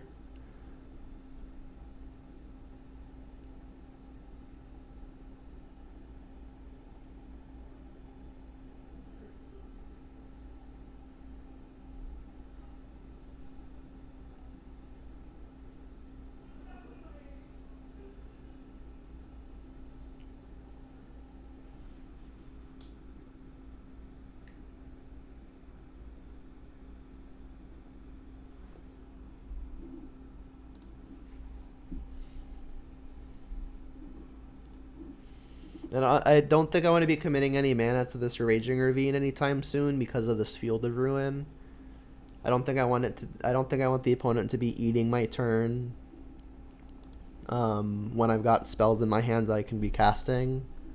Definitely getting the Forest because I want to maximize my green for the ooze that's hopefully about to resolve. Counter draw. Yep. All right. Well, I still have the Tarmogoyf. I don't really see a reason to hold this land. Let's just play it. Hands up. Not gonna fetch if I can avoid it because I don't want to just die randomly to a double lightning bolt. We could still die to some Snapcaster shenanigans, so I'm gonna have to be careful of that. Like they can Snapcaster Electrolyze to kill my Bloodbraid. I mean they've got the card advantage on me. I've just got the board advantage, and life totals are pretty similar. Luckily, the onus is on them to do something. Like, if they just don't do anything, they obviously die. I mean, I've got a big draw step coming up. Roast. That doesn't kill Tarmogoyf. And again, not fetching. I would love to stay above a double bolt range. Not great.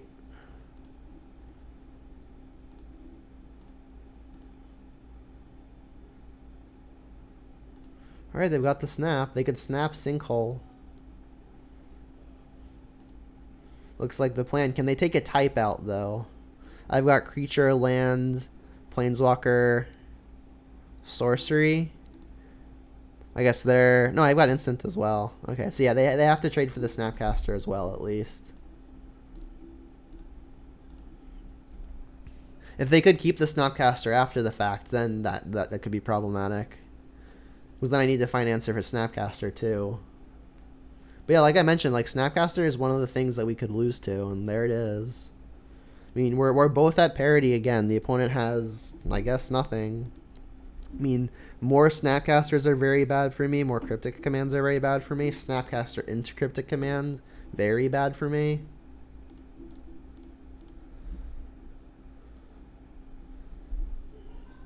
Remand. Alright, well, I'm going to replay it.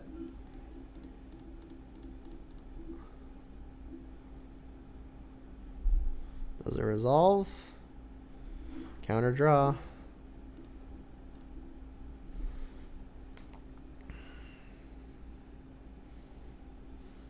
Ancestral Vision. Ancestral Vision. Alright, well, I'm on a 4-turn clock before I kind of just die. How do we feel about that one?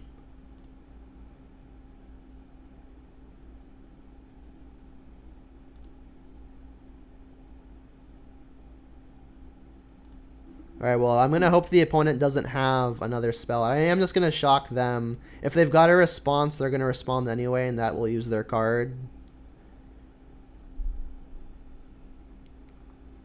So I'm going to hope they don't have just another counter spell here.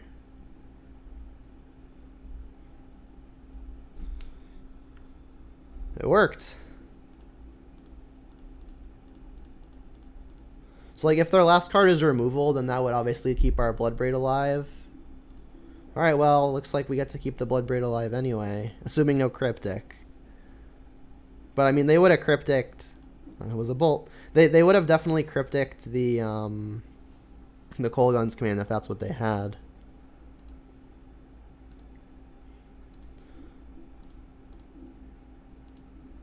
Alright, down to the wire. I really don't want to see Cryptic or Snapcaster here. If I can fade both of those, I think we're in a good spot. Pyromancer? That's a blocker. Alright, never mind.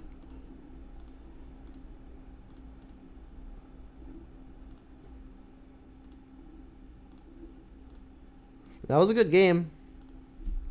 Yeah, really nice. We had a lot of really good hits there, too. Alright, so blue-red Thing in the Ice. What a throwback. Alright, so we saw Snapcasters. It's very likely the opponent has multiple and Mystic Sanctuary. I think I like the Spell Bombs. I'm not sure about the Ashioks. I do like Brutalities. Given the opponent is playing a Thing in the Ice deck, it's very likely to hit. most of their critical mass.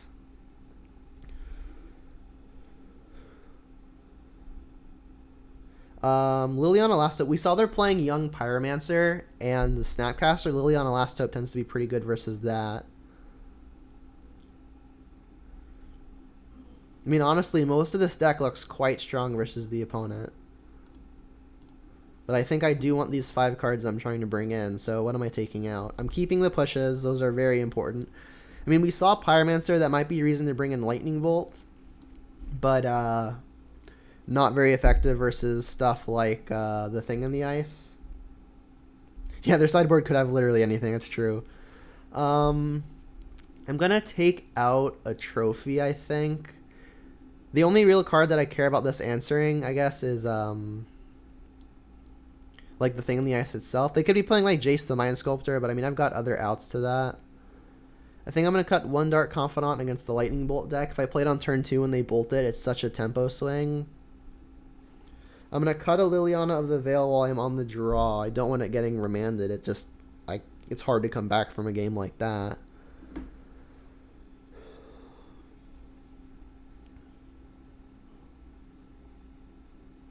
I can cut 1 Hand Disruption spell, just because, again, there's such bad draws late game, but the opponent has a lot of meaningful cards that it can take, things like Snapcaster, Young Pyromancer, Cryptic Command. This one doesn't take Cryptic, so I think I'll leave the Thoughtseize over the Inquisition, just because Cryptic could be that important. I need 1 more cut. I could honestly see it being just another Inquisition. We're bringing in 2 Brutalities, which do a pretty similar job. But I do think the Inquisitions are important enough that maybe I just take out another Liliana. Like, especially on the draw when the opponent's playing stuff like Young Pyromancer and Snapcaster, Liliana can actually be a liability. It may end up giving the opponent more value than it gives me. I like this.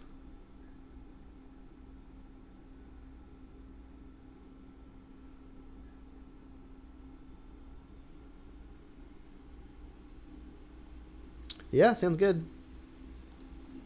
If we Thoughtseize on 1, we don't have a 2-mana play. But given that I don't have an answer to an immediate Thing in the Ice, I think it's probably worth it. Now we have the answer. Yeah, if they tap out for Thing in the Ice, I'll just shotgun the Tomb and Fatal Push it immediately. And then if they play something like a Young Pyromancer, I can just untap and Brutality it. I just have more options if I lead on the Ravine. I think if I don't draw the push, I lead on Shock Tomb and Thoughtseize, but now that I've got a way to deal with the Thing in the Ice, I'm more comfortable.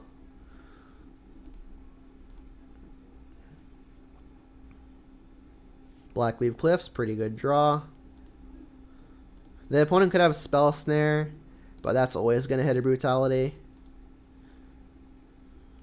I'll keep the Thoughtseize because it's more efficient later. Alright, they've got the Snare. Like I said, that was always going to get hit.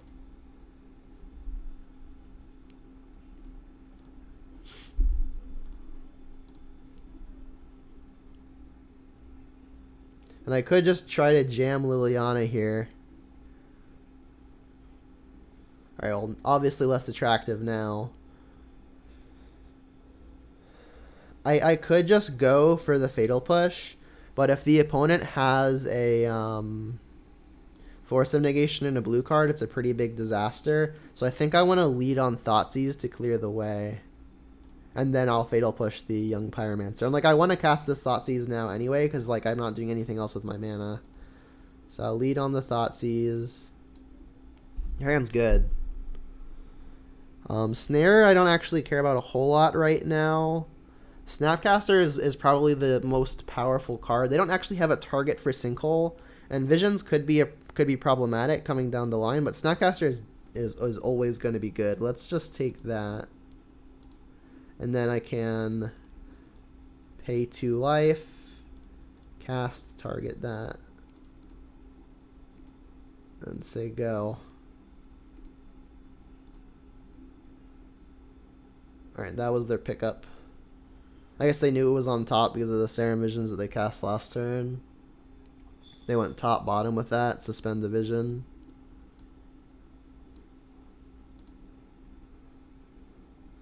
Alright, that means we can start Blood Braiding. But I almost like just getting a Liliana down and starting to plus. Like, the opponent can sinkhole. I think I'm actually going to Liliana minus here. Because, like, if the opponent plays a young Pyromancer next turn, or a, or something like a Thing in the Ice, I'm going to want to have an answer to it. And we know their hand doesn't line up versus the Liliana right now anyway. Like, they can sinkhole it, but not after I get at least a little value.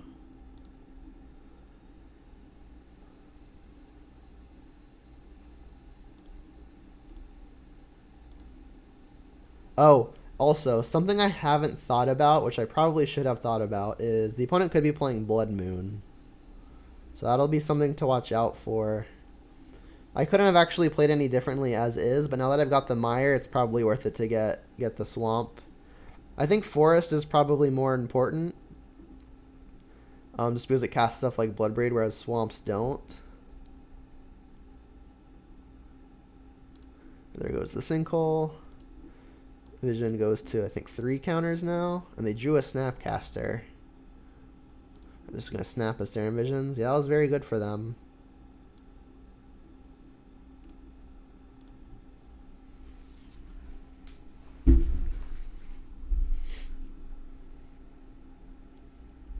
So I think I will be getting a basic Swamp here, just so I have outs to casting black spells through a Blood Moon. My mana is already kind of perfect as is. They went top. Alright, let's get a Swamp. Goyf. Goyf is good. I think I'm just going to play the Bloodbraid, though. Like, I really want to play the Bloodbraid, especially if this is the turn where I'm getting Blood Mooned. I'm going to wish I'd been able to cast it. I mean, the same is true for Goyf, but if their card isn't Blood Moon, this play is way more mana efficient. And if I hit like a Wrenn and 6 here, it's the nuts. Not exactly, but a spell we can cast.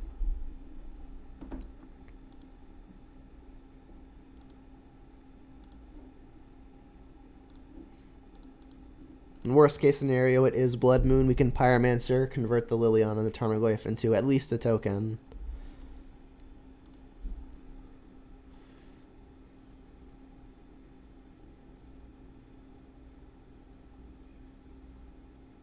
Thing.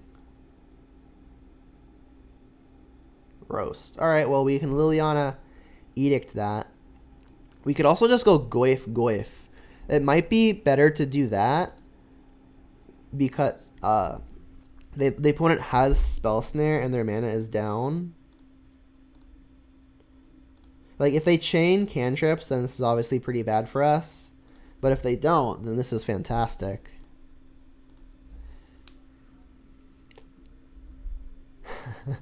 Well, they knew that was on top because they had Serum Visions and topped 2.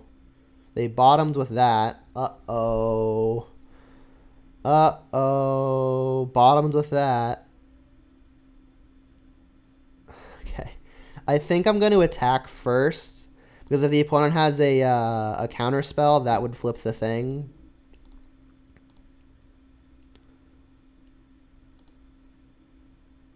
Yeah. Alright, so now I'll Inquisition, and then if it resolves, I've still got double black for the Liliana.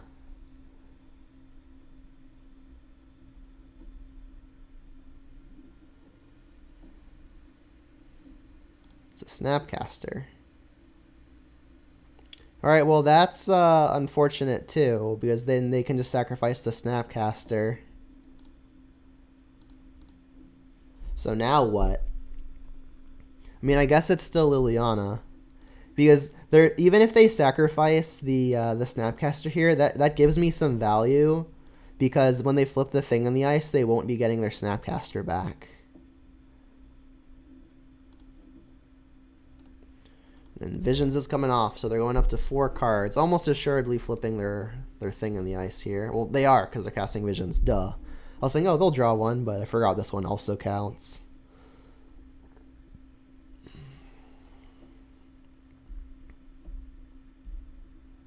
It's a good one. Where do you want to go? Face makes some sense.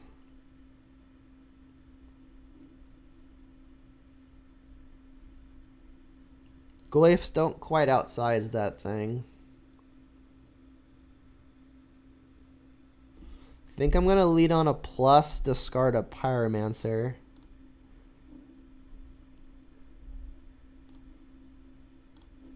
Then I have to decide if I'm Dreadboring.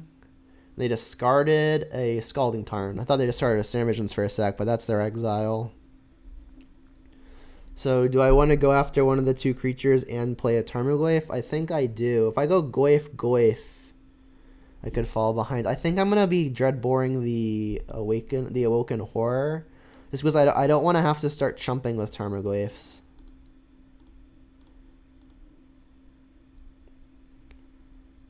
So I'm really hoping this works. And the opponent knows the rest of my hand.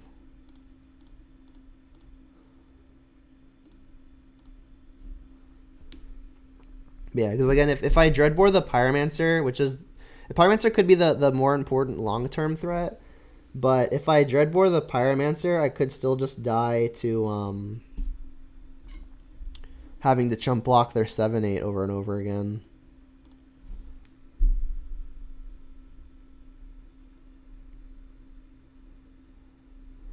They bottomed with that.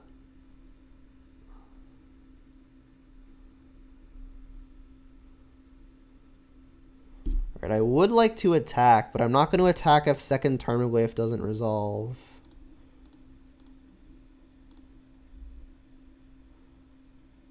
And then I'll play the land. Alright, so if I attack and they attack all, I block the Pyromancer, take 2 going to 5. That's fine. Let's get the hit in. I just want to be careful I don't die to like a flurry of bolts again. And they do have to be worried about just dying. So I think as long as they can make tokens, they're pretty happy to throw elementals in front. Alright, and then even if we draw a land next turn, we've got a Seasoned Pyromancer in our yard that we can exile for some value.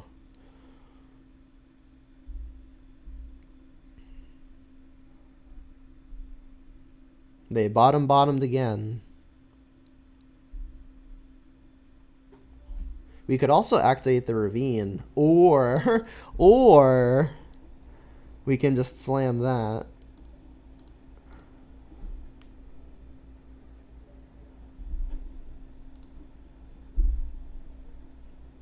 Not great, obviously. I'm going to try to avoid fetching again because I would like to not die to 2 bolts.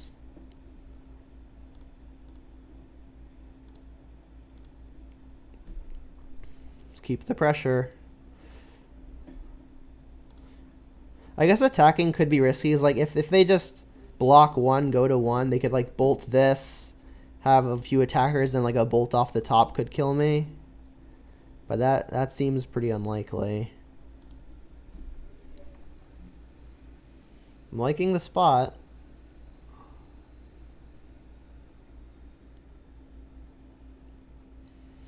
I mean, for all of the Serum Visions and even the Ancestral Vision that the opponent was able to resolve, I'm pretty ahead. So in the event the opponent has Cryptic commands, I think I want to leave the Ravine, not attack with the Ravine, so I can activate it after the Cryptic. I could also just go for the Renin 6 first and see what happens. But they could make a token and then block with a token and then maybe be able to maybe be allowed to have their Pyromancer stay alive. So I think I should just go to combat, attack all, and see what happens. Don't know if they're playing Mystic Sanctuary. I guess they're not.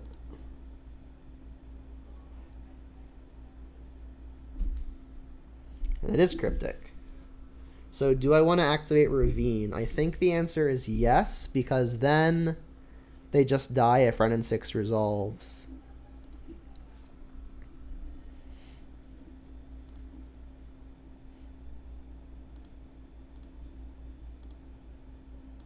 I would actually have to fetch Shock.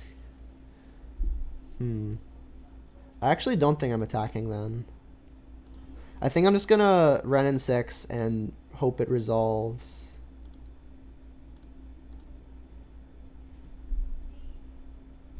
They drew a counter? Or they drew a Remand. That's brutal. I mean, if they draw 2 bolts between the Remand and the the card off of the top, we could die.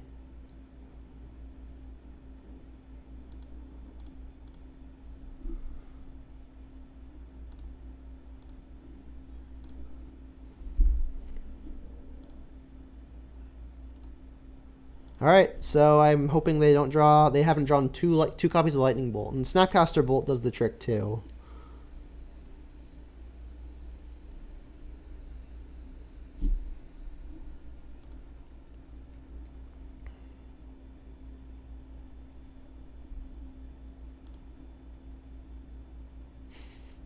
Drawn hot.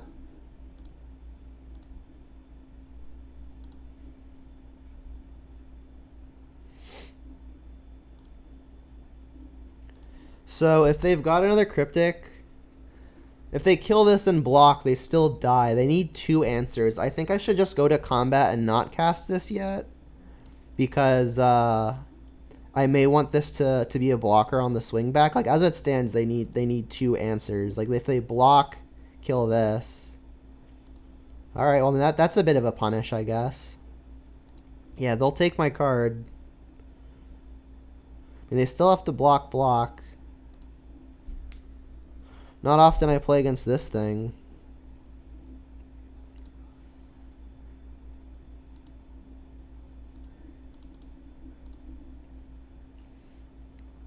Alright, and now I think we're in the clear. Because now they don't even have creatures to attack with, and 2 bolts no longer kill me. Sweet.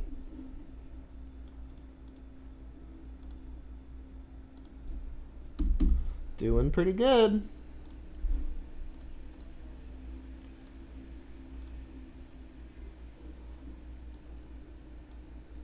Ice cream. Yeah.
Yeah, we got a keeper. Turn 1 Thoughtseize. The opponent has mulligans.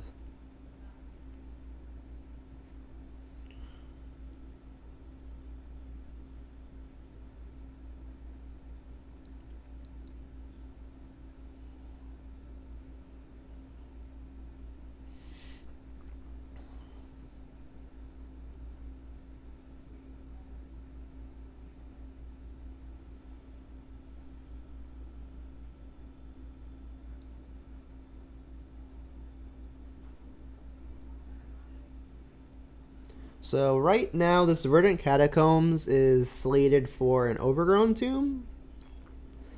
That lets us cast Tarmogoyf on 2 and is our second black source. Oh no.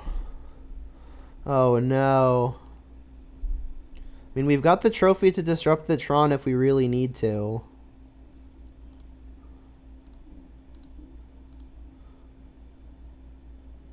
Oh, it's Eldrazi Tron. That's slightly better.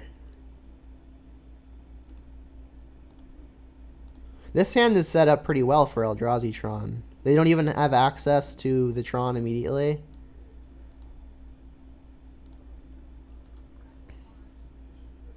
So I think I'm getting Tarmogoyf down here. Spook level decreased, but still heightened. Alright, so I still think I'm getting the Overgrown Tomb. Casting Tarmogoyf. And I've got the trophy for the first big ridiculous thing. And then, so I mean, assuming we draw a blank, like another land, next turn I'm going to Ravine and have the trophy available. I guess not. I mean, if they don't take the trophy, then we're going to just kill the Thought Knot. And they played a tower.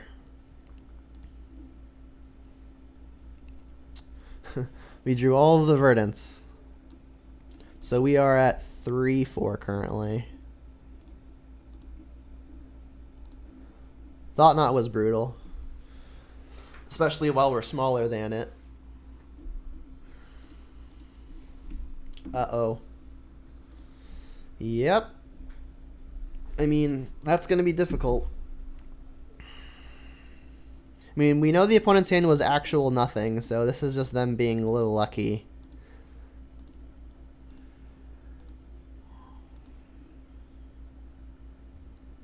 Wow, not good.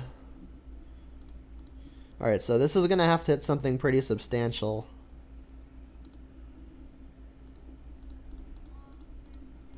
Liliana would be a start. That is not, though. They have a Karn left over? Jeez. Yeah, they've drawn the nuts pretty much.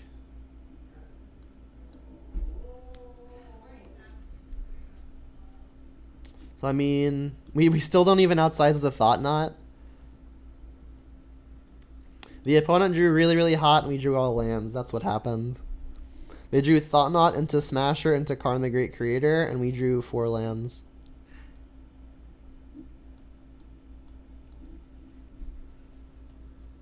So, I mean, I could line up a double block on the Smasher, go to 1, but then I still have to face down a Karn, which doesn't seem good.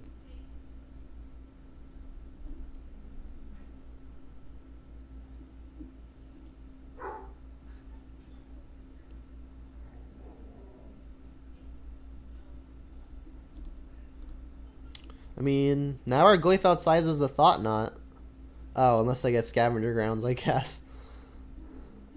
So now what can I do? Nothing, right? If I double block this, I just die to the trample. Yeah, I'm just dead now. I can like put this here and this here, but then I can't beat the 2 onboard creatures to my no onboard creatures. So that went about as poorly as it could have, given the info we had on turn 1. I like the Cleansing Wildfires. I don't think I like the Alpine Moons. Like, you can name the Tron lands, but they just really don't need them that badly. I think I just want the Cleansing Wildfire.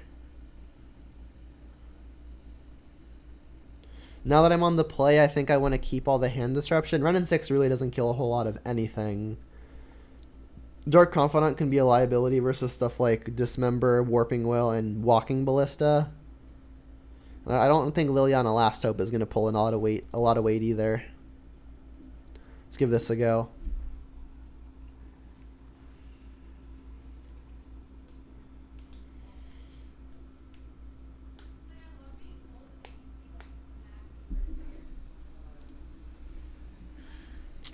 Yeah, sounds good.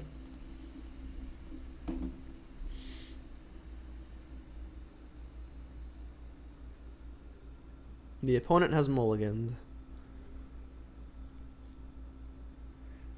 Do it again. Do it again. Give me the sweet trophy.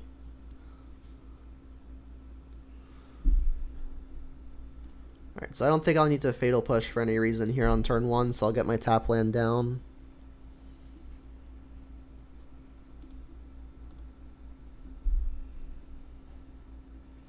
Kolaghan's Command, a pretty great pickup. Bob time. If they've got Walking Ballista, it'll obviously suck.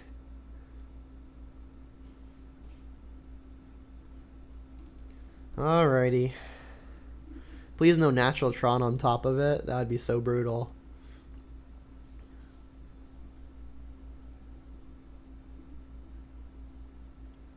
So I think I'm going to actually Tarmogoyf here. I've got backup answer to Thought Knots here if they Thought Knot me.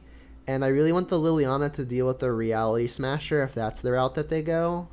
So I think I'm just going to go if say go and then just cross the fingers the opponent doesn't have the nut draw natural Tron. And if they do, like, there was never much I could do about it other than mulligan to a Cleansing Wildfire. But this hand was very good, even without it. So, I mean, if they Tron, like, play a big beater, then it's, like, you know, good beats. That's a good one, but we've got Kolaghan's Command, which I think I'm going to start using. I'm going to have to be careful because fetching now means that I won't have a backup answer to Thought-Knot Seer necessarily. But I do think I want to start casting these Kolaghan's commands and attacking with Tarmogoyf. Inquisition's nice, but no guaranteed hits anything. I think I'm just going to go for the guaranteed value. You discard Destroying Artifact. Target player discards a card, destroy an artifact. You discard this artifact. Yeah, it was always Tron. Tron is the menace. Scry, yep. They'll scry into their Tron. They bottomed. Okay, well, they'll scry into it. Don't worry. Have faith. There goes a Spatial Contortion. Get in there. I can't see this blue text for. Alright, there's the Thought-Knot. I guess now they're going to take Liliana. I mean, we outsized the Thought-Knot.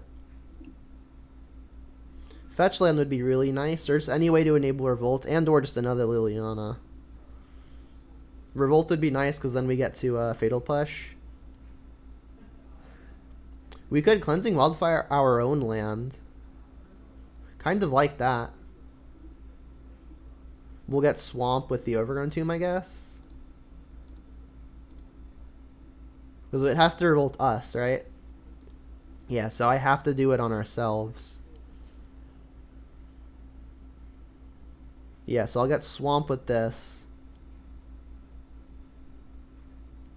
And then I'll Fatal Push.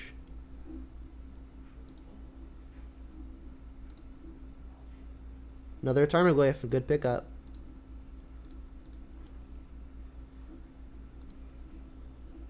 Nice. We could even Inquisition now as well, which I think we should.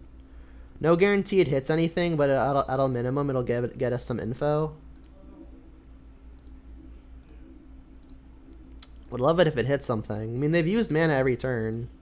Alright, it doesn't. But, I mean, their hand is kind of good news.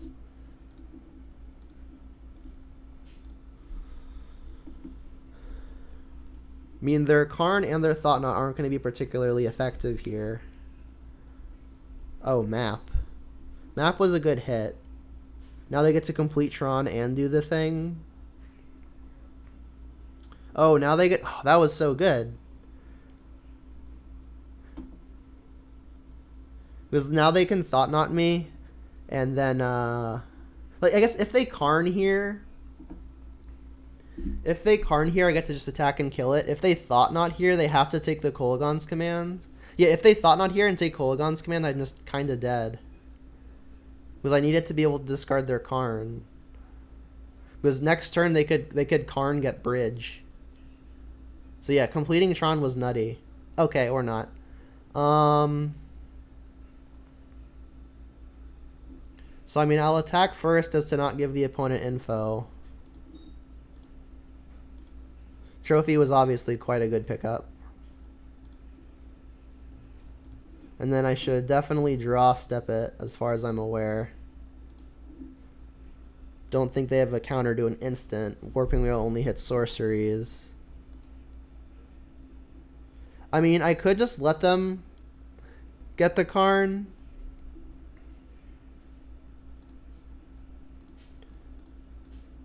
But I don't want them to, like, minus and get a Worm Coil or something. No, because I don't want them to Worm Coil me.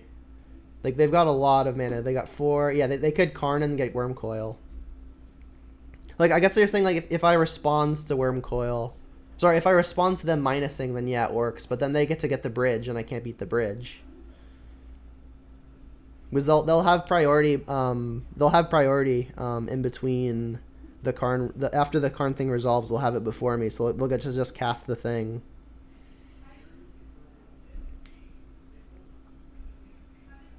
So yeah, I think I have to draw step it.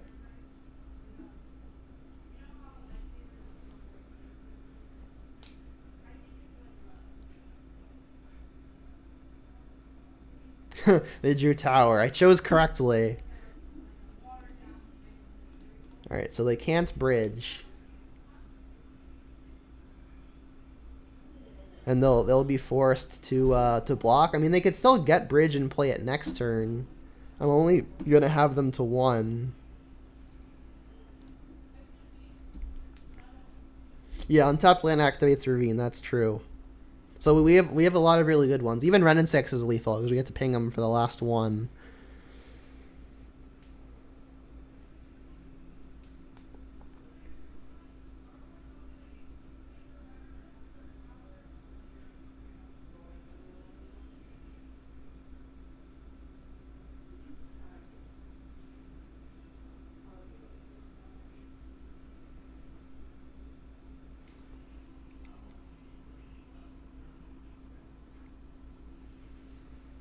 These are 5/6s. I don't think we can add a type in any way. We've already got instant sorcery land.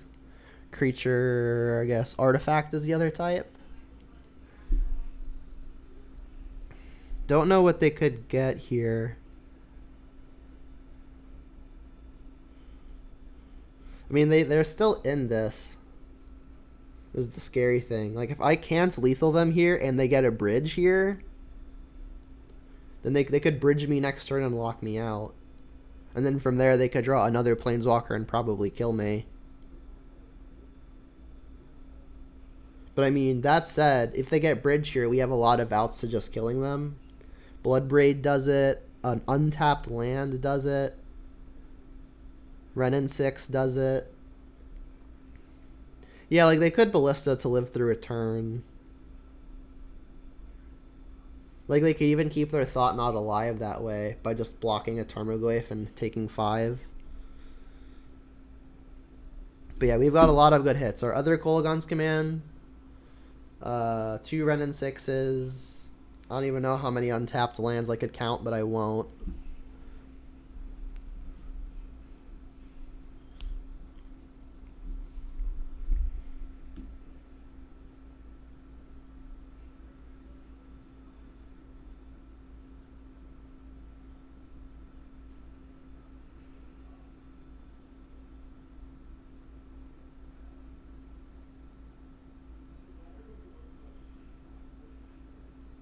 Or they do get Ballista, yep.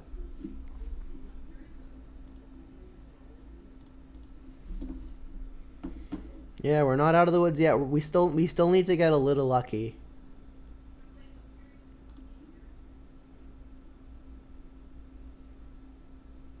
Alright, there's the untapped land. So now we have to think.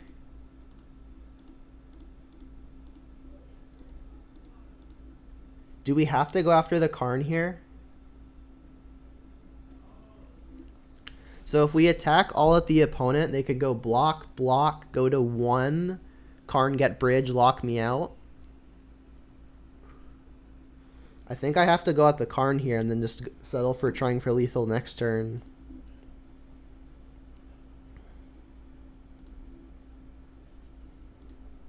Karn, Karn, Karn. Because this at least definitely kills Karn.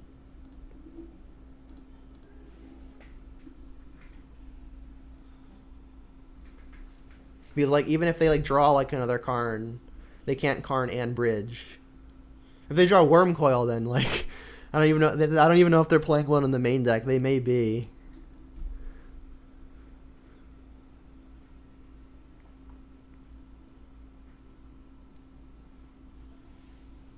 They don't?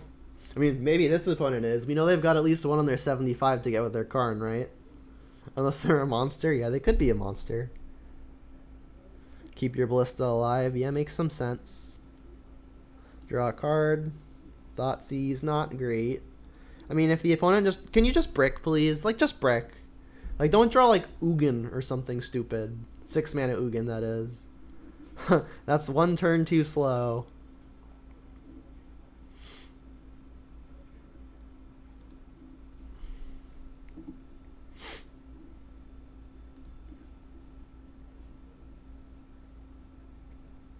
Oh, wait, no, it's not. Oh, yeah, they are. They're 6/7s now. Alright, cool. Yeah, Maze Mine Tome has been really, really good for Etron. I agree. Alright, we're one game off. Do I want to change anything? I'm not sure that I do. Like, Dark Confidant is such a liability against Walking Ballista. Like, maybe Alpine Moon is better than it. Like, on the draw. Like, we could name stuff like Blast Zone if it really comes up. We can name, like, Scavenger Grounds. It could come up, but, like, Dark Confidant is also probably just going to be good. Never what? You like the Alpine Moon over the Bob, or you want to take Bob out? I like keeping the Bob. You ride and die with Bob? I mean, it's not my my camera border for nothing, right?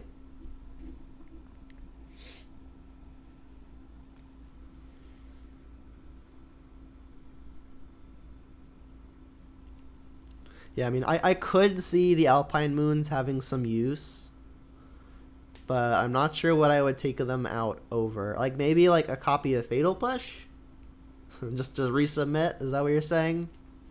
I could see bringing in an Alpine Moon over, like, an Inquisition. Like, they do get worse if the opponent gets to play the Expedition map, like, on the play. I could do that. You like taking out a Fatal Push? I think I like taking out this first Inquisition almost for sure. If there is another swap, I think you're right. I think it's for a Fatal Push, but I really don't know. And we'll know, too, if it ends up biting us, because I have one push that's different art. So, like, this would be the one that swapped. I think I'm going to keep all the pushes. I think I really want to kill Thought Knots. Alright, but we'll know if it bites me, if I wish I had an Alpine Moon over the promo push. That would be funny if it comes up, right? Please don't come up. Alright, we're missing a threat. And funny enough, that would have been the Alpine Moon. I mean, I'm going to keep. Stands pretty good.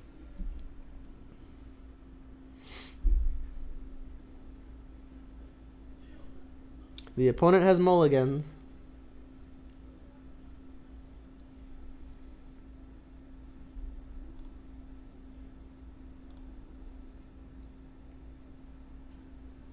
Goif's a nice pickup. Alright, let's see your natural Tron into Karn, huh? Hey, we hit something. Alright, they don't have the Tron, and they don't have a way to search it either. Even hitting something feels pretty good there. Alright, they play mine. Makes sense. Bloodbraid, not a bad pickup. I think I'm just going to play the Tarmogoyf here. While we know it's not getting Thought Knotted. We've got double push. So if they Thought Knot a push, we've still got a route to killing the Thought Knot. We don't have Revolt though. Scavenger Grounds can interact pretty poorly for us. But it is what it is. Yeah, Scavenger Grounds is annoying. And like if they top deck Natural Tron here, which they haven't luckily. Renin 6. That might make them pop the Scavenger Grounds. I mean, I'm going to attack with the Tarmogoyf first.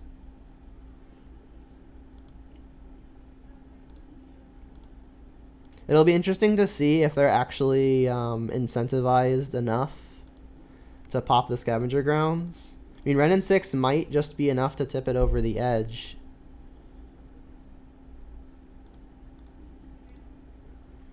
I don't think I would, though, because they really want to Karn here.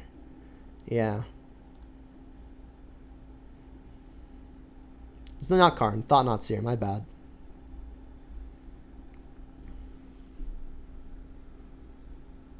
Do I wait until they Tron? Honestly, I think I'm going to use the Cleansing Wildfire at like the first time where I've got mana available for it.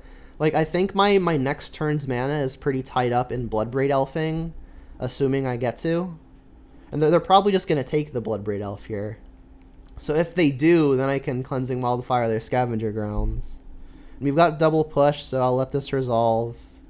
No point in letting the opponent choose from the card we would draw from their Thought Knot leaving. So second Fatal Push as opposed to the Alpine Moon may actually be good here, right? Because it's making sure we can kill the Thought Knot. We could kill it anyway, but they don't get access to this next card.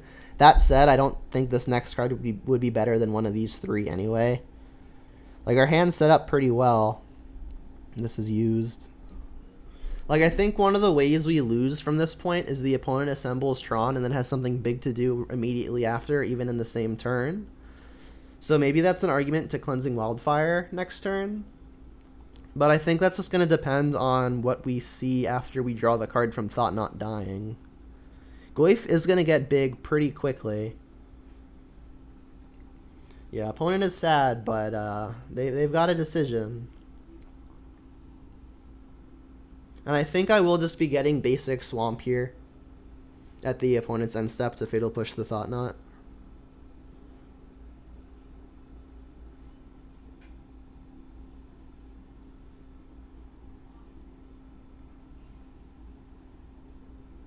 I mean, if I were the opponent, I would just take the Bloodbraid because it's the only, like, not redundant piece. Yeah.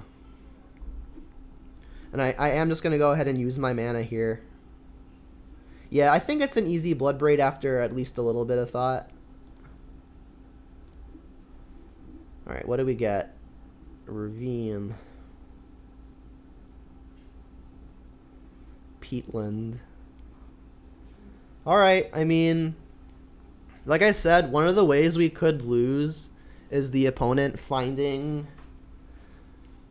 their Tron and then doing something big after the fact. That said, my only significant piece of pressure is this Tarmogoyf, and Scavenger Grounds could be really, really annoying. So I think I'm inclined to Cleansing Wildfire the Scavenger Grounds, and then I can, like, play my Ravine tapped and potentially have that as an attacker next turn. So let's lead on Wildfire targeting Scavenger Grounds.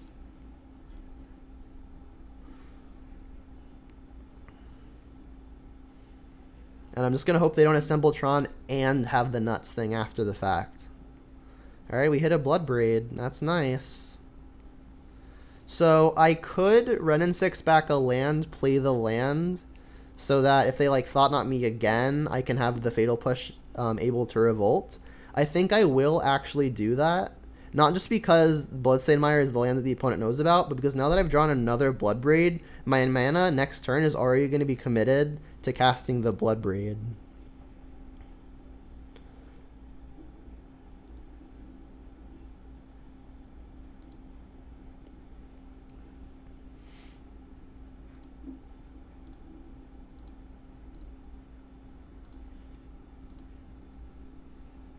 All right, go.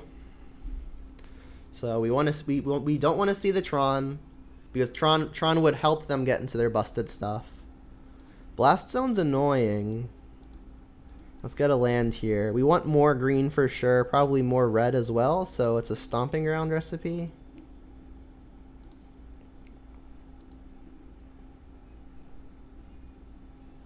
So if we hit a 2-mana spell, it's pretty awkward.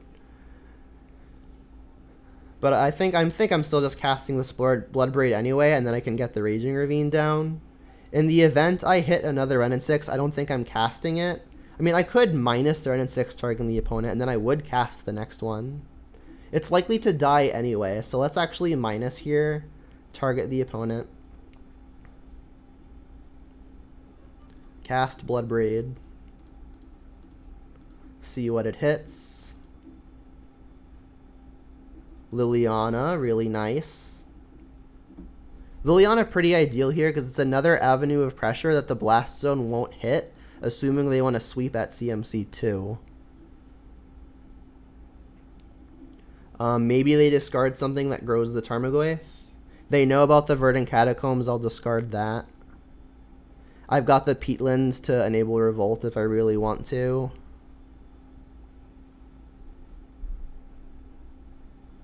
So we've got land, sorcery, instant, creature currently. They could discard artifact. They could discard planeswalker. I could still die to a Wormcoil Engine if they've got it main deck. I guess maybe not, because I could just Edict the Wormcoil and then I can Kolaghan's Command to kill the Lifelinker. It's a dirty way to do it. I mean, I could also push the Death Toucher, so I'm actually safe to a Wormcoil. I'm not safe to Tron plus Karn plus get something stupid. I could Kolaghan's Command to kill like a bridge if they get a bridge.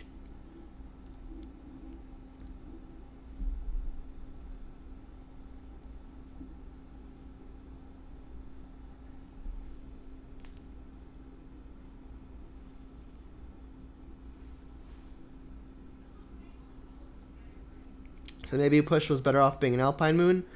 I mean, in this particular scenario, we actually liked having the extra push because when they Thought Knotted us, it made sure we were able to keep an out to it without the opponent getting the choice between Bloodbraid or Kolaghan's Command.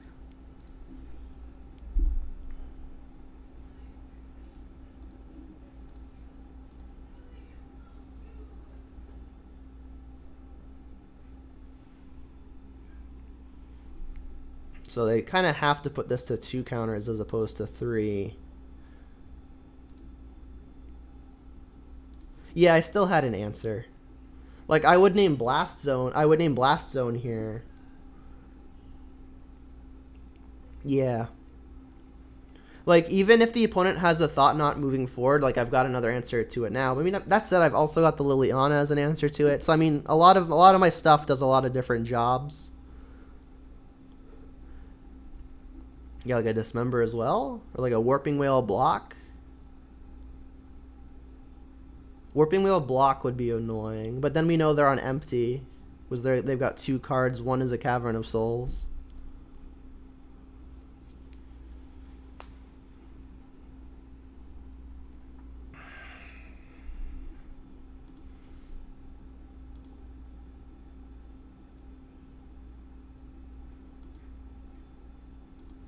Alright, and then Ravine is on board as an attacker if we want it. Make a 1/1. Alright, so they did have the make a 1/1 play. I guess they might be playing to the out All is Dust. Like, they could go, like, sack this for mana, Cavern of Souls, All is Dust. That would be backbreaking. I mean, we could Kolaghan's Command, get back a Bloodbraid.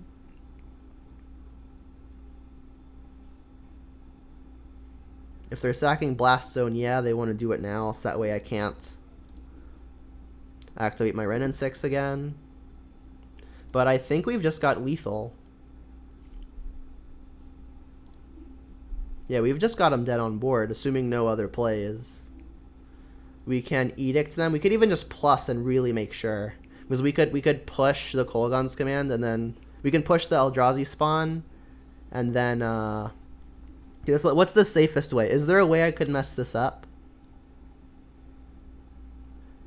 If they have another one, that could be problematic. I think I should just... I mean, assuming something stupid happens, it's probably safest to just plus. I'll discard a Peatland. Like, if they make another 1/1 here, I'll be happy that I did this. Right?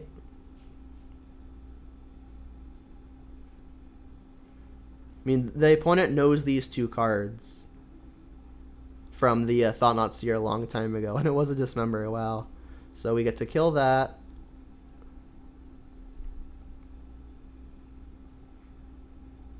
And there they go. Hey guys. Hey guys and gals. We did it. Look at it. Look at it. Look at it. In all of its glory. Alright, so obviously pretty happy with that result.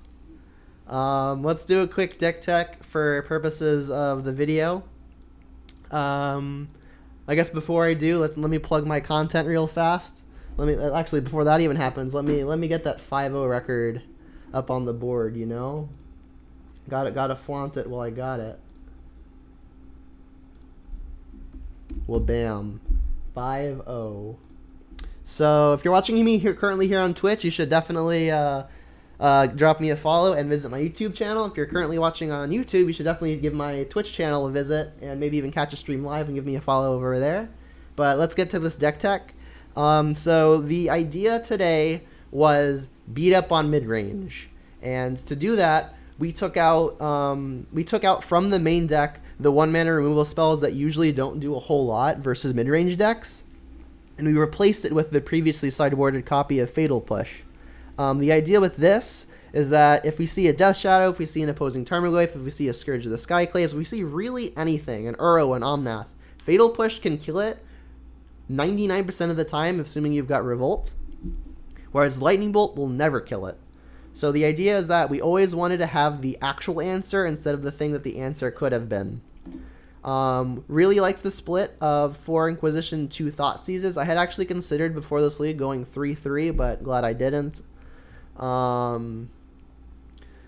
The split between Assassin's Trophy and Dreadbore I really like. I still hate this card with a Burning Passion.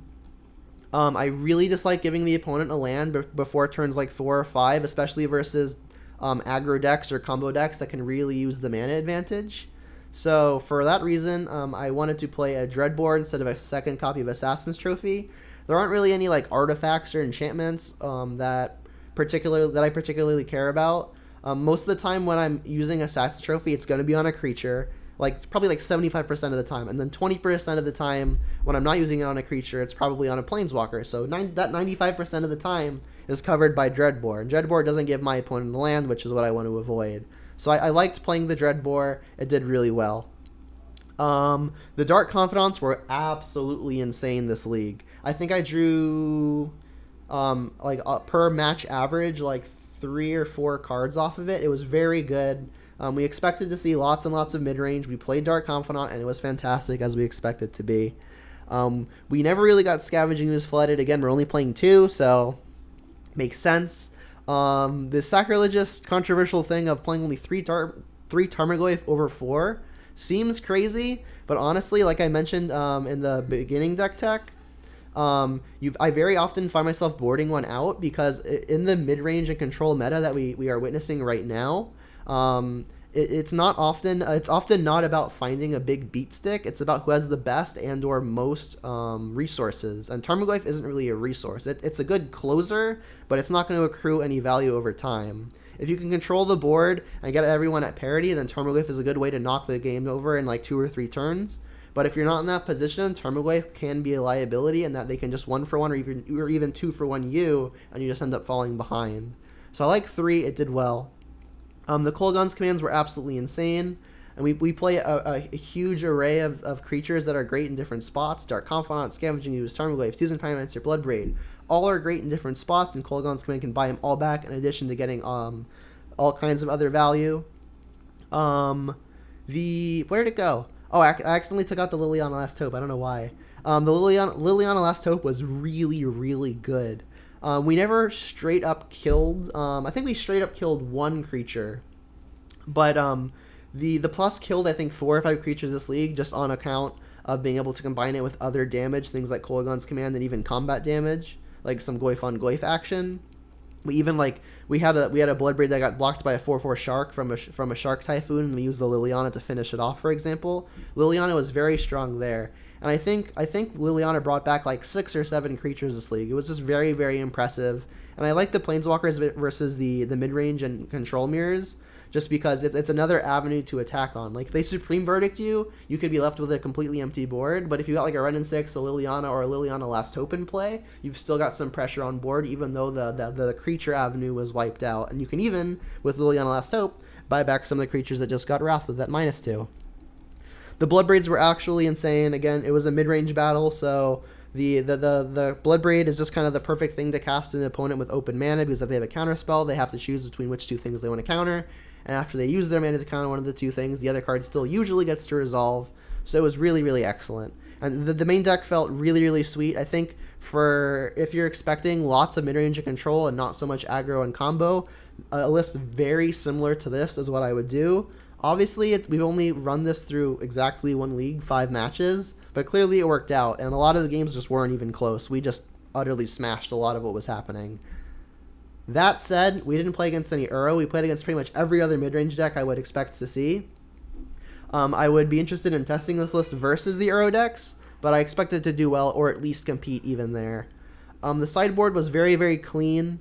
The spell bombs were excellent. The Alpine Moons, we didn't have a lot of practical use for the Alpine Moons because, again, we didn't play against a lot of Field of the Dead. I think we only saw one deck that could contain it. We never actually had to fight it.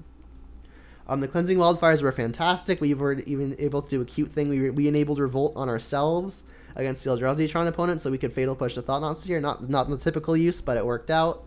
The Brutalities were excellent. We brought them in versus the Blue-Red Spells deck, as well as the various control decks that we played against, because it can hit things like Cryptic Command, whereas Inquisition cannot, and it's also just another removal spell in the event that we need one.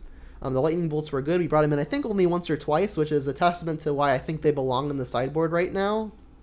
I think I would have boarded them out in like 4 out of my 5 matchups, with like the exception of like the blue-white Blink player who was companioning Yorion. So I really liked the Lightning Bolts in the sideboard this league. I think I would have had a different result had they been in the main.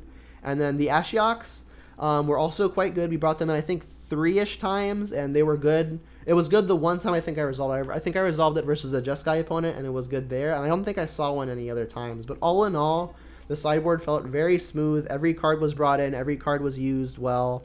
And there was a clean in and a clean out for basically everything. All in all, I'm really, really happy with this list. Obviously happy with how it performed. And I'm going to do something very similar like this for the next video. And until then, I hope everyone had a good time. This recording is going kind of long. Almost at 2.5 hours here. So again, I'll plug my content. If you're following me on Twitch, you should definitely also follow me on YouTube. And if you're following me on YouTube, you should also definitely follow me on Twitch. It's a great free way to support my content. And with that said, I hope everyone has a good day or good night or whatever, or blah, blah, blah. Yes. Jund them out and have a good one. Good night.